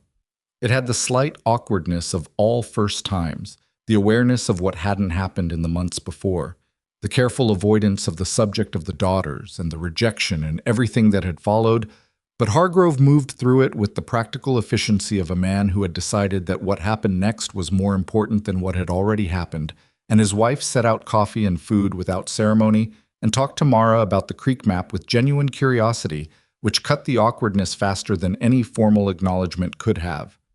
Bellamy Sr. came with his son. Kent came alone. Hargrove had also invited an older man named Gareth Pruitt, who had been in the valley since before most of them, and who had a reputation for territorial legal knowledge built on 40 years of dealing with the bureaucratic machinery that governed land and water in the region. Pruitt looked at the land claim document for about 3 minutes and then put it down on the table with the expression of someone who'd been handed a counterfeit and recognized it immediately. "The 1871 Aldrich surveys," he said. "I know these. All of them. I was working with the county at the time. Aldrich did 12 surveys that year. All of them filed with the territorial office. Private surveys conducted by territorial surveyors were legally required to be filed. That's not a loophole, it's a mandate. If this document was not filed, it wasn't legal. And if it wasn't legal in 1871, it can't be produced as legal evidence now." The room was quiet. "Can you testify to that?" Whitfield asked. He had come with Caleb, his presence a sign that this had moved beyond a social call into something more structured. "In writing and in person," Pruitt said. "I kept my own records. I have correspondence from that survey season that lists all 12 Aldrich surveys by parcel and location. The Voss land parcel is not among them." Whitfield was already making notes.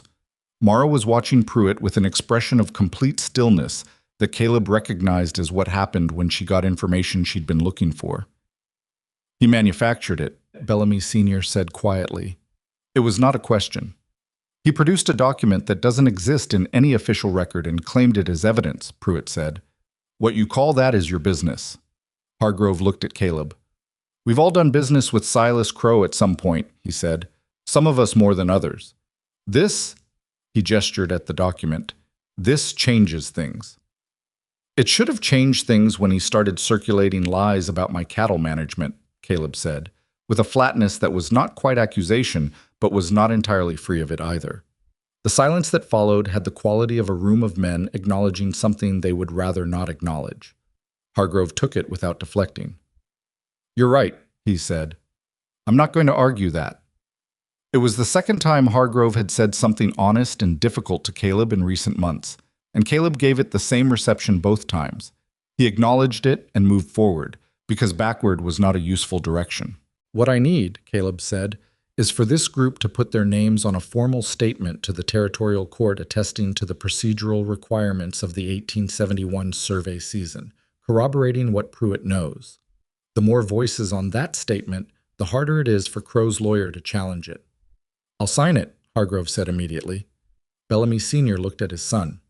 His son nodded. "We'll sign it," Bellamy said. Kent signed without being asked again. Pruitt had never been unwilling. They walked out of the Hargrove house into a May afternoon that was warm for the first time since October, and Mara was quiet for most of the ride home, but it was a different quality of quiet than usual. Not the quiet of someone managing a difficult internal landscape, the quieter quiet of someone who had arrived somewhere and was taking a moment to register it. Halfway back to the ranch, she said, "Pruitt knew immediately." "He did," Caleb said, "which means Crow knew the document wouldn't survive serious scrutiny." "Yes." "So he was counting on it not getting serious scrutiny," she said. "He was counting on the weight of a legal filing being enough to create the cloud he needed without anyone going back to check the source." "He was counting on no one knowing enough to check," Caleb said, "or caring enough." "Pruitt is 80 years old," she said.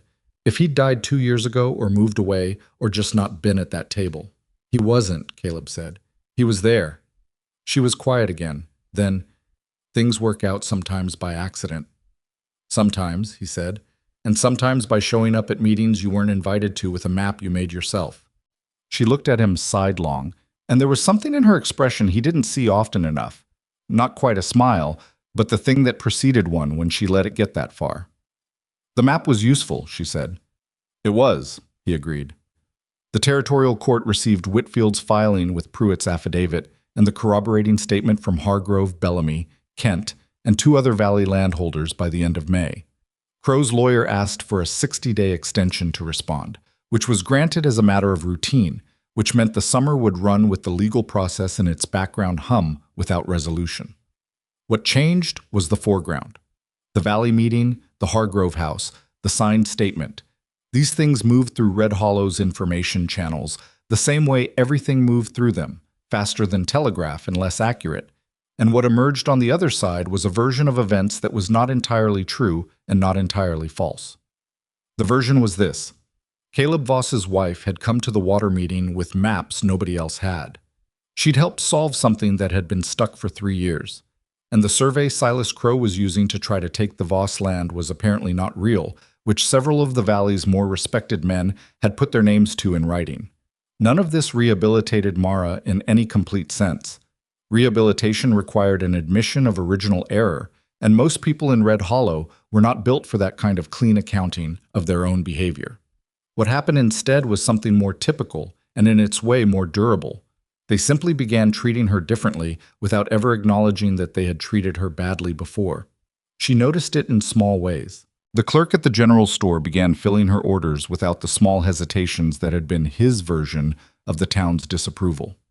2 women who had been conspicuously not looking at her for 6 months began making eye contact. Clara Price, the daughter who had talked knowledgeably about soil at her father's freezing outdoor picnic, stopped Mara on the street one afternoon and asked about the creek map, and they stood in front of the dry goods store for 20 minutes, talking about drainage, and Mara came home with more color in her face than Caleb had seen in months. He didn't say anything about it. He didn't want to name it and have the naming make her self-conscious about it. He just watched. What he was also watching, at a distance, was Silas Crow. A man like Silas didn't retreat. He hadn't built what he'd built by retreating when things didn't go his way. He reassessed. He looked at the board and found what piece was still available to him, and he moved it. The legal strategy was losing ground. The social strategy broke the narrative he'd built during the blizzard about Caleb's failures had been eroded by the water meeting and the Hargrove statement. His operative was gone. What he had left was time and money, and the particular patience of a man who had played a long game before and knew that a long game didn't end until someone left the table. Caleb knew Silas wasn't finished. He said so to Mara on a June evening when they were both tired from a long day, and the quality of their tiredness had the ease of two people who have worked hard at the same thing and are resting from it together. "I know," she said. "He's going to come at something we haven't anticipated," Caleb said. "That's his pattern." "Yes," she said. She was quiet for a moment. "There's one thing he hasn't touched." "What's that?" She looked at him with that direct, weighing look, the one she'd given him at her door on the very first day, the look that was trying to figure out whether something was worth the trouble of saying. "My past," she said. "The territories. The years I was gone. He hasn't used any of it." Caleb waited. "I don't know how much he knows," she said. "I don't know how much there is to find. But there are things from those years that—" She stopped, started again. "I wasn't always careful. I was young and things happened and I made decisions that made sense at the time." "What kind of decisions?" "Nothing illegal," she said quickly. "Nothing that hurt anyone, but the kind of decisions that look a certain way if someone chooses to frame them badly." She looked at her hands. "A dispute over a claim in the territories. A man who accused my father of something he didn't do. I testified in that proceeding. The man had connections, and the outcome was, it wasn't just." "Was there a record?" "Territorial court record, yes," she said. "It's old. Most people wouldn't know where to look, but someone with enough money and the right lawyer—" "Calder," Caleb said. "Calder," she agreed. He sat with this for a moment. Outside the window, the evening was doing what June evenings did in the valley, going golden and then slow, the light pulling back from the fields in stages like someone taking their time leaving a place they liked. The creek was a thread of sound beneath the quiet. "Tell me what's in that record," he said. "Everything. I'm not asking to judge it. I'm asking so I know what we're dealing with if it comes." She looked at him for a long moment. The watchfulness was there. It was always there. But underneath it was something he'd seen more of lately, carefully and in small increments, which was the thing that happened when a person began to believe that a place might be safe enough to be honest in. She told him. It took the better part of an hour, and when she was done, Caleb sat with it and found that his assessment of her had not changed in any fundamental direction. The territory dispute was old, and the injustice in it was on the side of the people accusing her family, not the other way around. And the decisions she was worried about looked, from where he sat, like the decisions of a 16-year-old trying to protect a dying father with the limited tools available to her. "He could use it to muddy the water," Caleb said. "Make it about your character instead of about his crimes." "Yes," she said. "Then we get ahead of it," he said. "We tell Hargrove and Whitfield. Not everything, what's legally relevant. So if Calder produces anything from that record, there are already people who know the context." She was quiet. "Mara," he said. "I know," she said. "You're right. I know."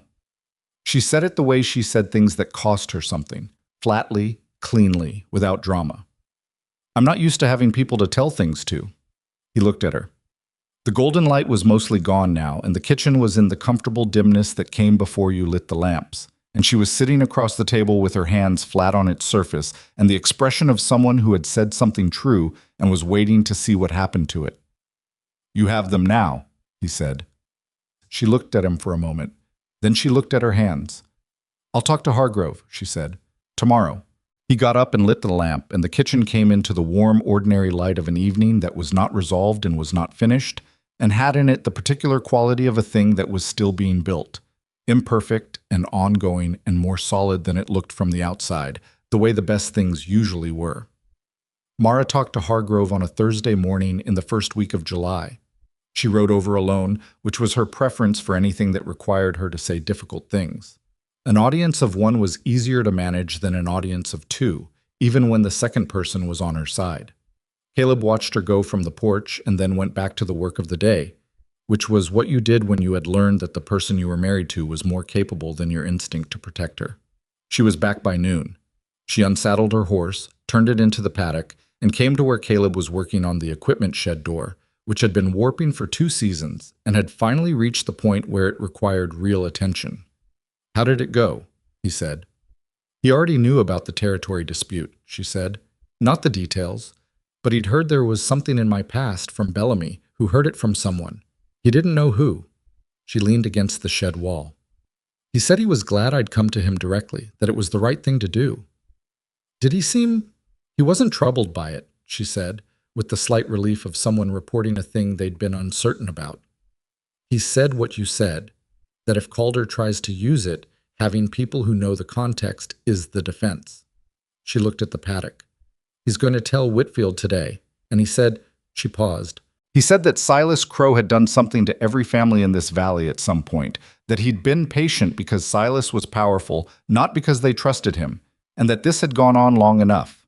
Caleb set down the plane he was using on the door frame. What does that mean practically? It means Hargrove is going to call another meeting, she said.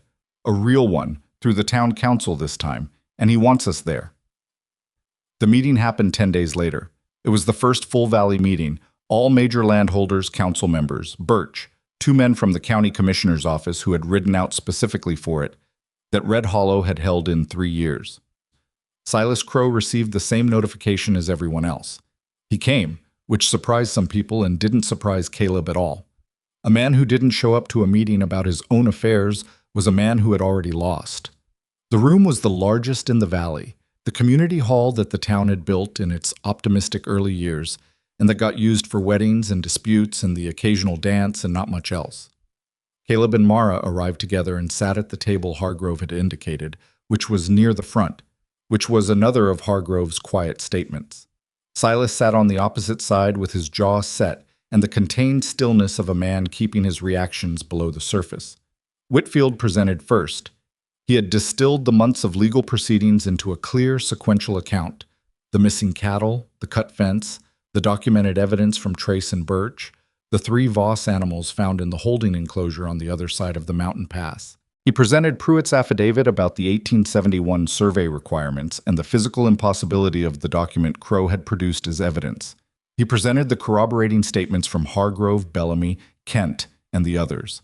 He was careful, precise, and entirely without drama, which made the account more damning than any theatrical presentation could have. Drama invited response and debate. Facts laid out in sequence invited only the question of what you were going to do about them. Calder, Crow's Billings lawyer, had ridden out for the meeting.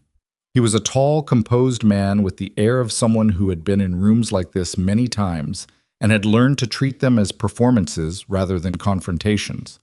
He raised 3 objections to Whitfield's presentation: procedural, technical, and one regarding the admissibility of Trace's field documentation, all of which Whitfield had anticipated and answered without consulting his notes. Birch spoke next. He confined himself to facts: the filing, the investigation, the ongoing territorial proceeding. He noted that Reeves, the man connected to Crow's operation, who had left the valley in March, was now the subject of an inquiry in the next county over for a separate but related property scheme. He said this without editorial comment, and the room received it without noise, which was the sound of people putting things together. Then Hargrove spoke. He was not a man who had ever needed to perform authority. He had too much of the genuine article to bother with the performance. He stood and said what he had apparently decided to say in the spare, unornamented language of a man who was not interested in being admired for how he said it. He said that Silas Crow had tried to use the community's existing doubts about Caleb Voss's marriage as a cover for a theft operation, that he had manufactured legal documents to cloud the title of a neighbor's land, that he had cultivated connections with a county judge for the purpose of insulating himself from legal accountability, and that these were not the actions of a man with a legitimate dispute or a reasonable grievance. They were the actions of a man who had decided that the valley and its people were resources to be used. "I've done business with you, Silas," Hargrove said, looking across the table directly, "and I'm telling you now, in front of everyone in this valley who matters, that I won't again." The silence that followed had a specific texture, not shocked, not triumphant, but the particular quiet of a room in which something has been said that cannot be unsaid, and that everyone present understands cannot be unsaid. Silas Crow looked at Hargrove for a long moment.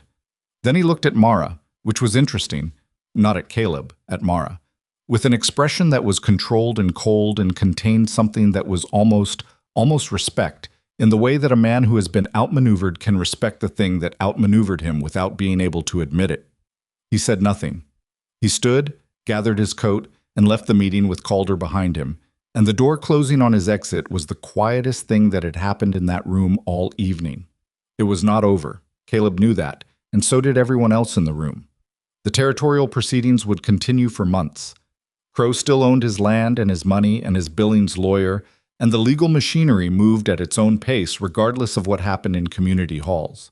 But something had broken in the social architecture of Red Hollow that evening. The silence that had allowed Silas Crow to operate, the collective willingness to look away from what he was doing because he was powerful and it was easier, had cracked open. Things were visible now that had been easier to not see before. The county commissioner's men stayed late, talking with Birch and Whitfield. The Valley families moved around the room in the way of people recalibrating after a significant event, the conversations quieter and more careful than the pre-meeting talk had been. Clara Price found Mara near the side wall, and they talked for 15 minutes, and Caleb watched from across the room as Clara's expression moved through several things. Something that might have been the beginning of an apology, or at least the recognition that an apology was owed, and Mara listened and responded with the careful non-performance of someone who had decided to meet the moment without making it bigger than it was. On the ride home, the night was warm and the stars were clear, and the road was familiar enough that the horses moved along it without much direction. Calder will file a response within the week, Mara said. Yes, Caleb said, and it'll still run through fall. Probably winter, he said. She was quiet for a moment. Hargrove surprised me, she said. He surprised me too, Caleb said. Not what he said, the way he said it, without looking for credit. Men who have a lot of credit don't need to look for it, she said. Is that cynical or just true? She thought about it. Both, she said. He laughed, which surprised them both slightly, not because laughter was unusual, but because it arrived naturally, without effort, and that was still occasionally something to notice. The territorial court proceedings ran through the summer and into fall, exactly as anticipated. Calder filed his responses and Whitfield answered them, and the process ground forward in the way of legal processes that are not dramatic but are real, and the real ones eventually concluded. The cattle theft case was heard in August by a territorial judge who was not Judge Farrow, a jurisdictional arrangement that Whitfield had worked to establish early and that Hargrove's statement to the court commissioner had helped secure. The evidence was clean and documented, and the 3 Voss cattle bearing Caleb's brand found in the mountain enclosure were the kind of physical fact that legal arguments could circle but not dissolve. The ruling came in September. Silas Crow was found liable for the cattle theft and ordered to pay restitution for all documented losses, not just the 3 animals found, but the full count established by Caleb's ledger records and corroborated by Birch's investigation. The land claim suit was dismissed with prejudice in October after Pruitt's testimony about the 1871 survey requirements was entered into the territorial record, and Calder failed to produce the original document for inspection because there was no original document to produce. It did not ruin Silas Crow. A man with his resources and his land could absorb the financial penalties and the legal defeat and continue, and he did. He pulled back from the valley's social life, stopped attending the public meetings, ceased the visits to the saloon that had functioned as his informal court. He sold a section of his eastern land in November, not under duress or not entirely, but with the calculation of a man reducing his exposure and consolidating his position for a different kind of fight, one that would be slower and quieter and conducted from a distance. Caleb expected that fight to come eventually, in some form he couldn't predict yet, and he prepared for it by continuing to do exactly what he'd been doing, running his ranch well, documenting everything, maintaining relationships with the people who had chosen the right side for the right reasons. Reeves was found in December, in a territory 300 miles east, and what they found with him was a record of 4 similar operations across 2 years, all of them involving the systematic theft of livestock from isolated ranchers using the same technique of cut fences, small group movements, and mountain passage routes that didn't appear on standard maps. The scope of it.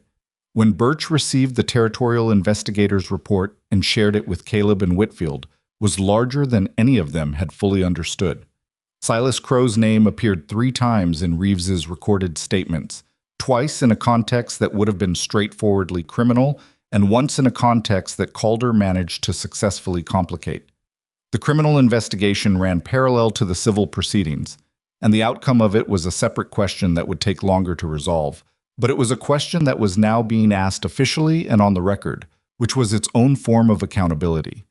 The fall harvest was the best the Voss Ranch had seen in 6 years. Caleb said so to no one in particular, standing in the south field in October with the air cold and the crop done and the numbers in the ledger clear and honest.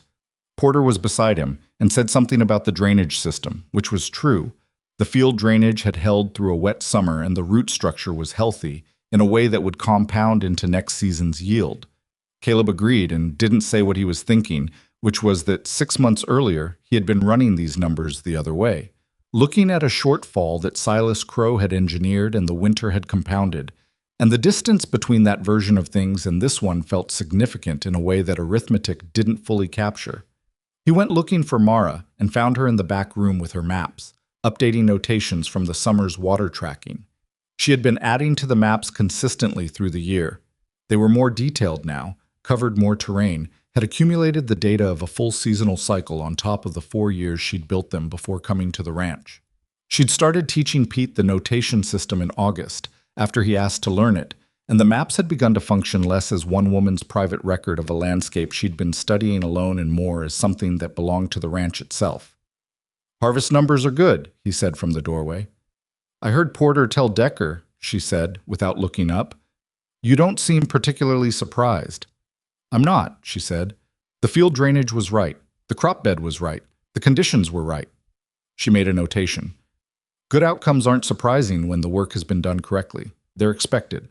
He stood there for a moment. This was something he'd learned about Mara over the course of the year. She did not experience good results as relief, the way most people did, because she had not experienced bad results as her fault in the way most people would have. She worked toward outcomes she thought were achievable, and when they arrived, she registered them and moved forward, and only the things that broke against her preparation surprised her.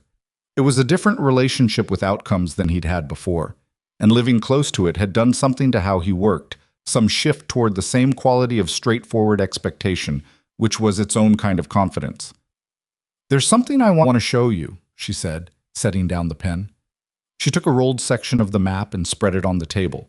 The northwestern terrain, up into the foothills, the section she'd first shown him in the work table room of her small house months before, but there were new notations on it, more extensive than before, and a section he didn't recognize marked in a different pencil. "This parcel," she said, pointing, 12 acres northeast of the main ridge. It connects the upper grazing land to the lower creek drainage. It's been abandoned since the family that claimed it in the 70s gave it up." She looked at him.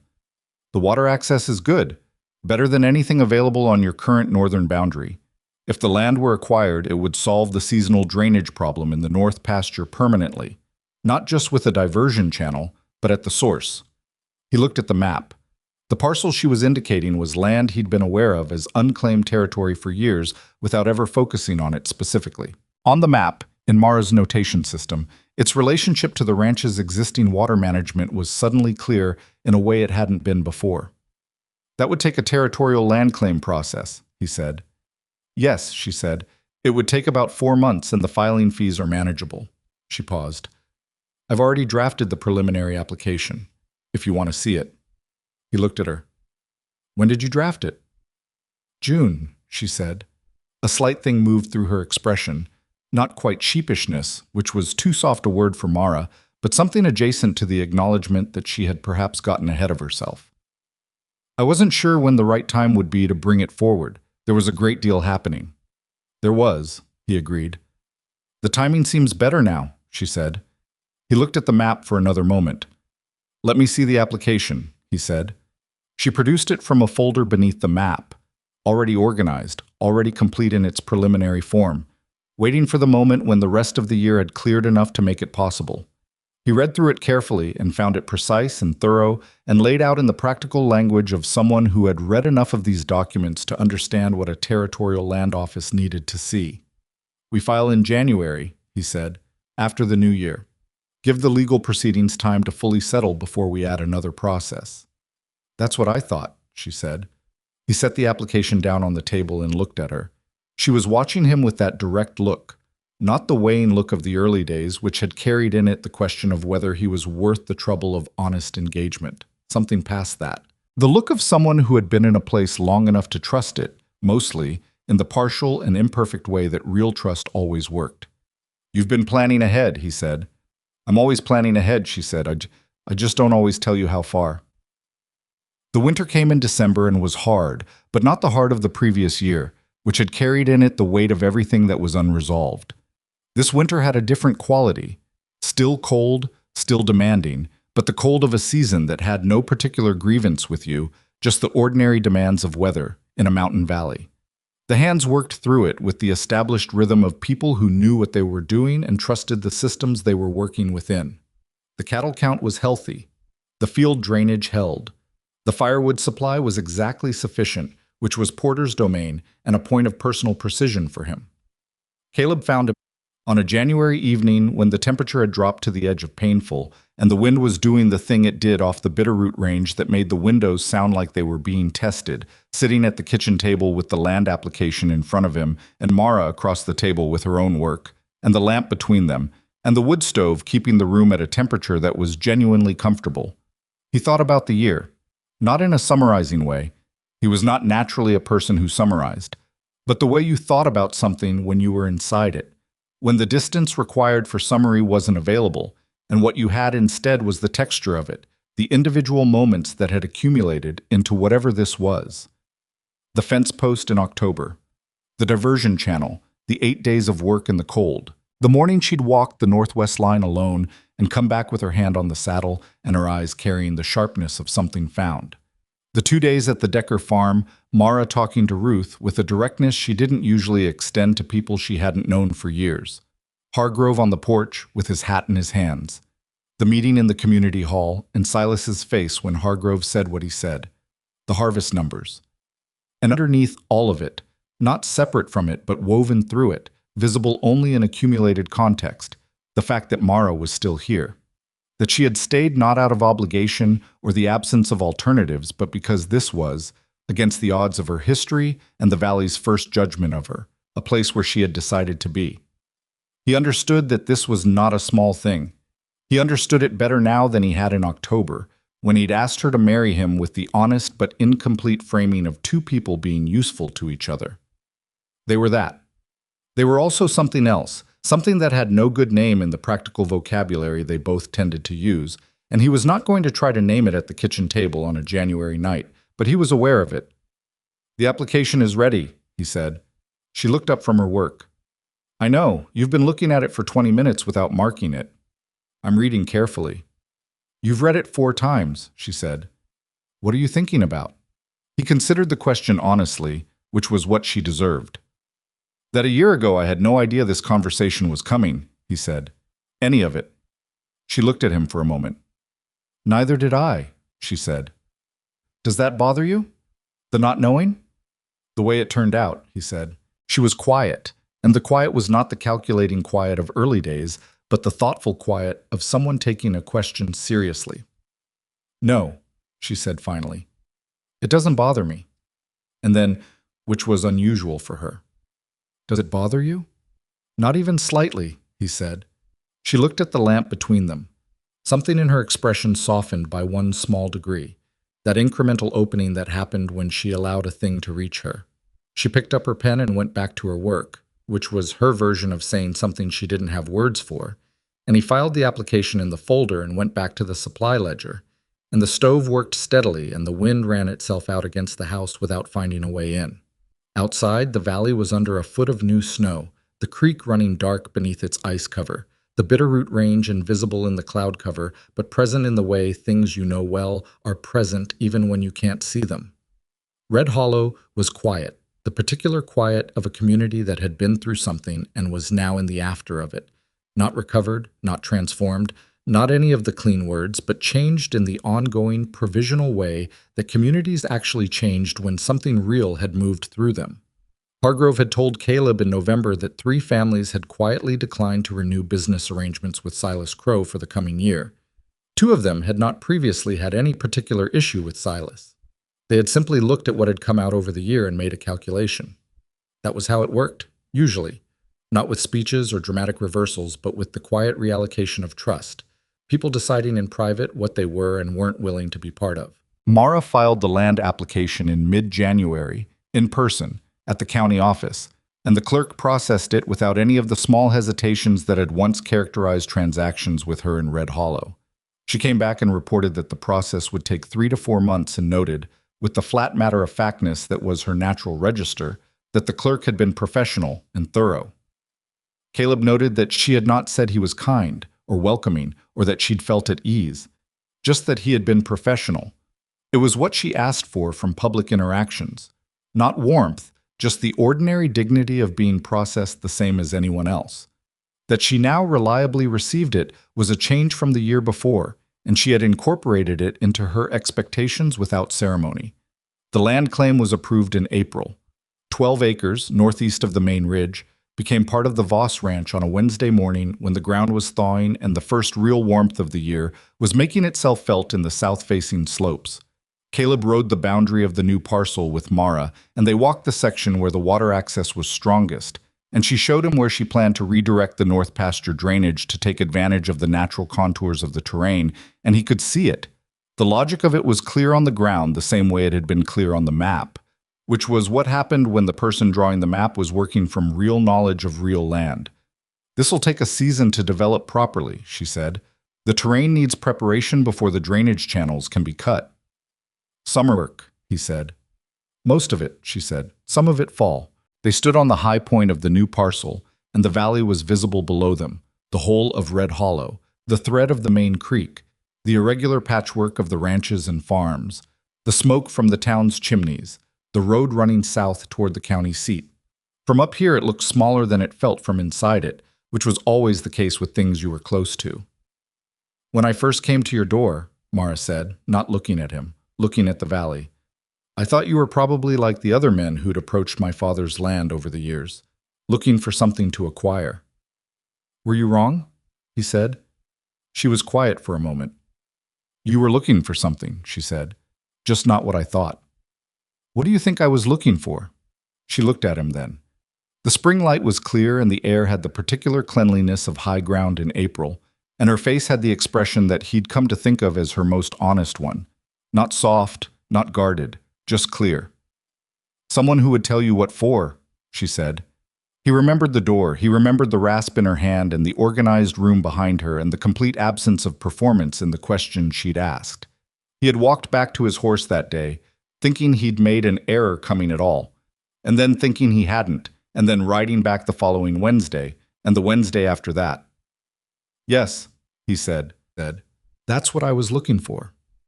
They rode back down to the ranch, and the work of the day resumed. The ordinary and demanding work of running land that required constant attention, and the hands moved through it with the particular competence of people who had been doing the same work together long enough to need less instruction and more trust. Pete had developed into a solid worker over the year, the kind of young man who watched how things were done and then did them the same way without being told twice, which was Caleb's preferred version of learning. Decker had added a skill over the winter. He'd had Mara show him the map notation system at his own request, and had started keeping his own records of the east pasture terrain, which Mara had looked at and said were accurate without elaborating, which was the closest she came to praise. Porter noticed everything, as he always had, and said less about it than he noticed, which was why Caleb trusted him most. In May, Ruth Decker organized a spring gathering at her house. Nothing formal, just families from the valley who had been through a difficult year together and had come to some provisional understanding of each other. She asked Mara to bring the creek maps, and Mara brought them, and 3 hours of an afternoon were spent with 5 families around Ruth's kitchen table looking at the water documentation and talking about the upcoming summer allocation with more collective knowledge than any of them had individually possessed before. Clara Price and Mara sat at one end of the table and worked through the tributary drainage for the eastern properties. And Clara asked questions and Mara answered them, and it looked from across the room like two people who had known each other long enough to skip the early stages of conversation and get directly to the useful part. It was not a transformation. Red Hollow did not transform. No community did, in the clean way that stories sometimes suggested. What happened instead was the accumulation of ordinary moments in which people behaved decently and found that decency was not particularly difficult, and then kept doing it because the habit formed. Silas Crow remained in the valley. His ranch continued to operate. He attended the town council meetings and said little, paid his restitution penalties through Calder without public comment, and moved through Red Hollow with the contained energy of a man who had reclassified his ambitions without abandoning them. The criminal investigation into the wider livestock operation lingered in the territorial courts and would reach its conclusion in its own time. Caleb did not relax his vigilance about the northern boundary or the legal status of his land. He documented everything, as he always had. He kept Birch informed of any irregularity. He maintained his relationship with Whitfield and his relationship with Hargrove and the other families who had chosen correctly when it mattered, and he did not pretend that any of this was finished in any final sense. But the nature of what remained had changed. It was no longer a fight against something threatening to take everything. It was the ordinary, ongoing work of protecting what he'd built from the ordinary, ongoing pressures that were simply part of living in a contested landscape. That was different. That had a weight he could carry. In June of the following year, Mara, teaching water management to the families who'd asked, not formally, not with any pretense of institutional structure, but in the practical, direct way she did everything. She rode out to the properties of the families who wanted help and walked their terrain with them and showed them what she'd learned about the valley's water patterns. And the maps expanded to cover more of the valley than just the Voss land, because the water didn't respect property lines and the knowledge of it only became fully useful when it was shared. Caleb watched this develop over several months without comment, because it didn't need his comment. It was what happened when someone who had been outside the town's notice for years was given room to be what they actually were, and what Mara actually was turned out to be useful in ways that the town had spent 4 years not finding out because it had decided she wasn't worth finding out. He thought about this sometimes, about what the valley had been paying for in those 4 years. Not just the water management problems that had gone partially unsolved, but something less quantifiable. The cost of deciding that a person didn't count before you'd looked at them carefully. He'd done it himself in the early years when Mara had come back to her father's land, and he'd registered her and moved on, because she wasn't someone his daily life touched, and there was always something else to attend to. He'd done it until he'd had a reason to look, and once he'd looked, he couldn't reconstruct how he'd managed not to see it before. That was the thing he couldn't entirely resolve, and he didn't try to. Some things didn't resolve. They just sat with you, informing how you looked at people going forward, which was maybe the only honest outcome for that kind of accounting. On a late afternoon in the second summer, he came in from the north pasture to find Mara at the work table with a new set of papers that were not maps. He stood in the doorway, and she didn't look up, and after a moment she said, "The county school board has asked if I would be willing to consult on their agricultural curriculum." He didn't say anything for a second. "What did you tell them?" "That I'd think about it," she said. "Clara Price sits on the board." She asked, "What are you thinking?" She set down the pen and looked at the papers. "That it would be strange," she said, "being asked. By people who—" She stopped. "It would be strange. That's not a reason not to do it." "No," she said, "it isn't." She picked the pen back up. "I'm going to say yes." He went to wash up from the day's work and thought about the school board, and Clara Price, and the particular path that had run from Mara's door in October 2 years ago to this moment, and how nothing about that path had been clean or straight or free of the kind of difficulty that left marks on people. Mara carried those marks. He could see them in the way she still paused slightly before accepting kindness, still checked the temperature of a room before trusting it, still kept her own counsel on things she was working through until she'd worked through them far enough to present them in a form that didn't require anyone else to manage the process with her. She was not going to become someone different. That was the thing he understood now that he hadn't known to expect at the beginning, that the person he'd seen at the door with the rasp in her hand, the person who had asked him what for, was not a preliminary version of someone warmer and more open who would emerge over time. She was exactly who she was, and who she was had depth and difficulty and the particular steadiness of someone who had been tested by things that would have broken a person with less internal architecture. And he had not married her in spite of those qualities, but because of them, though he hadn't known how to articulate that clearly until the year had shown him what they looked like under sustained pressure. She said yes to the school board.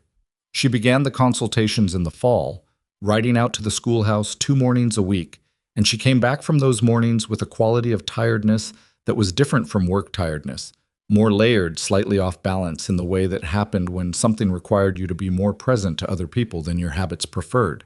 But she kept going, and the curriculum work developed into something that the county office noted and then asked to expand, and she handled the expansion the same way she handled everything, by preparing thoroughly, delivering what was required, and declining to make anything of it that wasn't already there.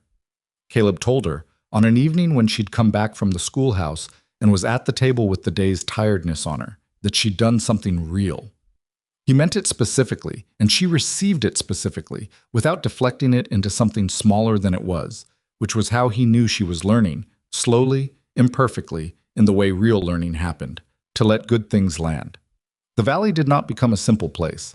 Simple places didn't exist in the territory or anywhere else, and Red Hollow continued to have its disputes and its tensions and the ordinary low-level friction of people with competing interests living in close proximity to each other. Silas Crow's criminal case reached a partial resolution in the second fall, a settlement that resulted in significant fines and a formal prohibition on certain land acquisition activities for a period of years, which was not the prison sentence some had hoped for, but was a constraint with real teeth. And Calder filed the settlement paperwork with the particular face of a lawyer who had negotiated the best available outcome for a client in a deteriorating position. Birch retired 2 years after the community meeting and was replaced by a younger man from the county seat who had been briefed thoroughly on the valley's history and who came in with what Birch described in his retirement letter to the county commissioner as an excellent foundation of documented precedent. Birch attributed this foundation to the investigation. Caleb knew it was also, in significant part, to Mara's insistence on documentation from the earliest moment. The fence, the terrain, the water, all of it written and witnessed and organized into a form that outlasted the moment of crisis and became the basis for the record that Birch's successor had to work from. Things you documented outlasted. Things you kept in your head died when you did or got distorted in the retelling. Mara had known this before she came to the ranch, because she'd lived through the cost of not having the documentation in the territory dispute that had taken her family's land when she was 16. She'd known it the way you knew things that had cost you something real to learn, and she'd built it into everything she did at the ranch from the first week. And it had mattered in ways neither of them could have fully predicted when she started. This was the truth that didn't get said plainly in the valley's later telling of that period, when people talked about what Mara had done, and what Caleb had chosen, and what had come of it. The stories that circulated tended to emphasize the mountain passage, the blizzard, the physical courage of a woman riding alone into hard country. Those things were real.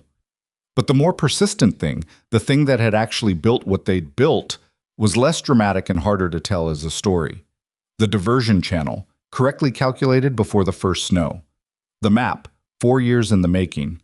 The fence documentation, witnessed and filed before anyone knew it would matter. The careful, unglamorous work of understanding a piece of land so thoroughly that when someone tried to take it, there was no version of events that could be made to look like anything other than what it was. You couldn't steal from someone who had documented everything. You couldn't erase a person who had made herself legible to the landscape, who had written herself into the terrain so thoroughly that removing her would have required removing the knowledge itself, and the knowledge had already been shared. That was what Caleb had seen at the door. Not her in particular, ma'am. He hadn't known enough about her yet to see her in particular. He'd seen the quality of someone who understood things, who had built that understanding through years of patient and unglamorous attention to the world in front of her, and who was not going to perform her understanding for the approval of people who hadn't yet earned the right to evaluate it. What for? She'd asked. He'd been asking himself the same question about the introductions, the dinners, the carefully arranged afternoons that had felt like transactions dressed as courtship. What for? The question that honest people asked when they wanted to know what they were actually agreeing to, what the real purpose was, what would be left when the performance cleared. He had come back 3 times because she was the first person who had asked it. On the evening of their second anniversary, which was not a date they marked in any ceremonial way because neither of them was built for ceremony, Mara came in from the north pasture with the report that the new drainage channels were holding exactly as planned, and the water access from the additional 12 acres was functioning better than projected. She said this while pulling off her coat and he was at the stove, and he said, "Good." And she sat down at the table and looked at the lamp that was between them, the same way it had always been between them. And they ate supper and talked about the crop schedule for the following week, and whether the east fence needed attention before the season changed. There was nothing in that evening that a person looking for a story would have found interesting. There was nothing dramatic or resolved or neatly concluded. There was a ranch that was running well and two people who had earned that by working for it, and outside the window the Bitterroot Range was doing what it had always done, enormous and indifferent and entirely unconcerned with the people at its feet. And the people at its feet were doing what people did when they had found a way to be standing upright in a hard landscape. They were looking ahead at the next thing that needed to be done, and making a plan for it, and doing the work. Some things looked like nothing and were everything. Some people looked like no one, and turned out to be the whole answer to a question you hadn't known how to ask. The frontier had a way of sorting that out. Not fairly, not quickly, not without cost. But eventually, in the accumulated evidence of seasons, the truth of what things were worth came clear. Mara had always known what she was worth. She'd simply been waiting in a place that hadn't looked at her long enough to find out. Caleb had looked. That was all. That was the whole of it.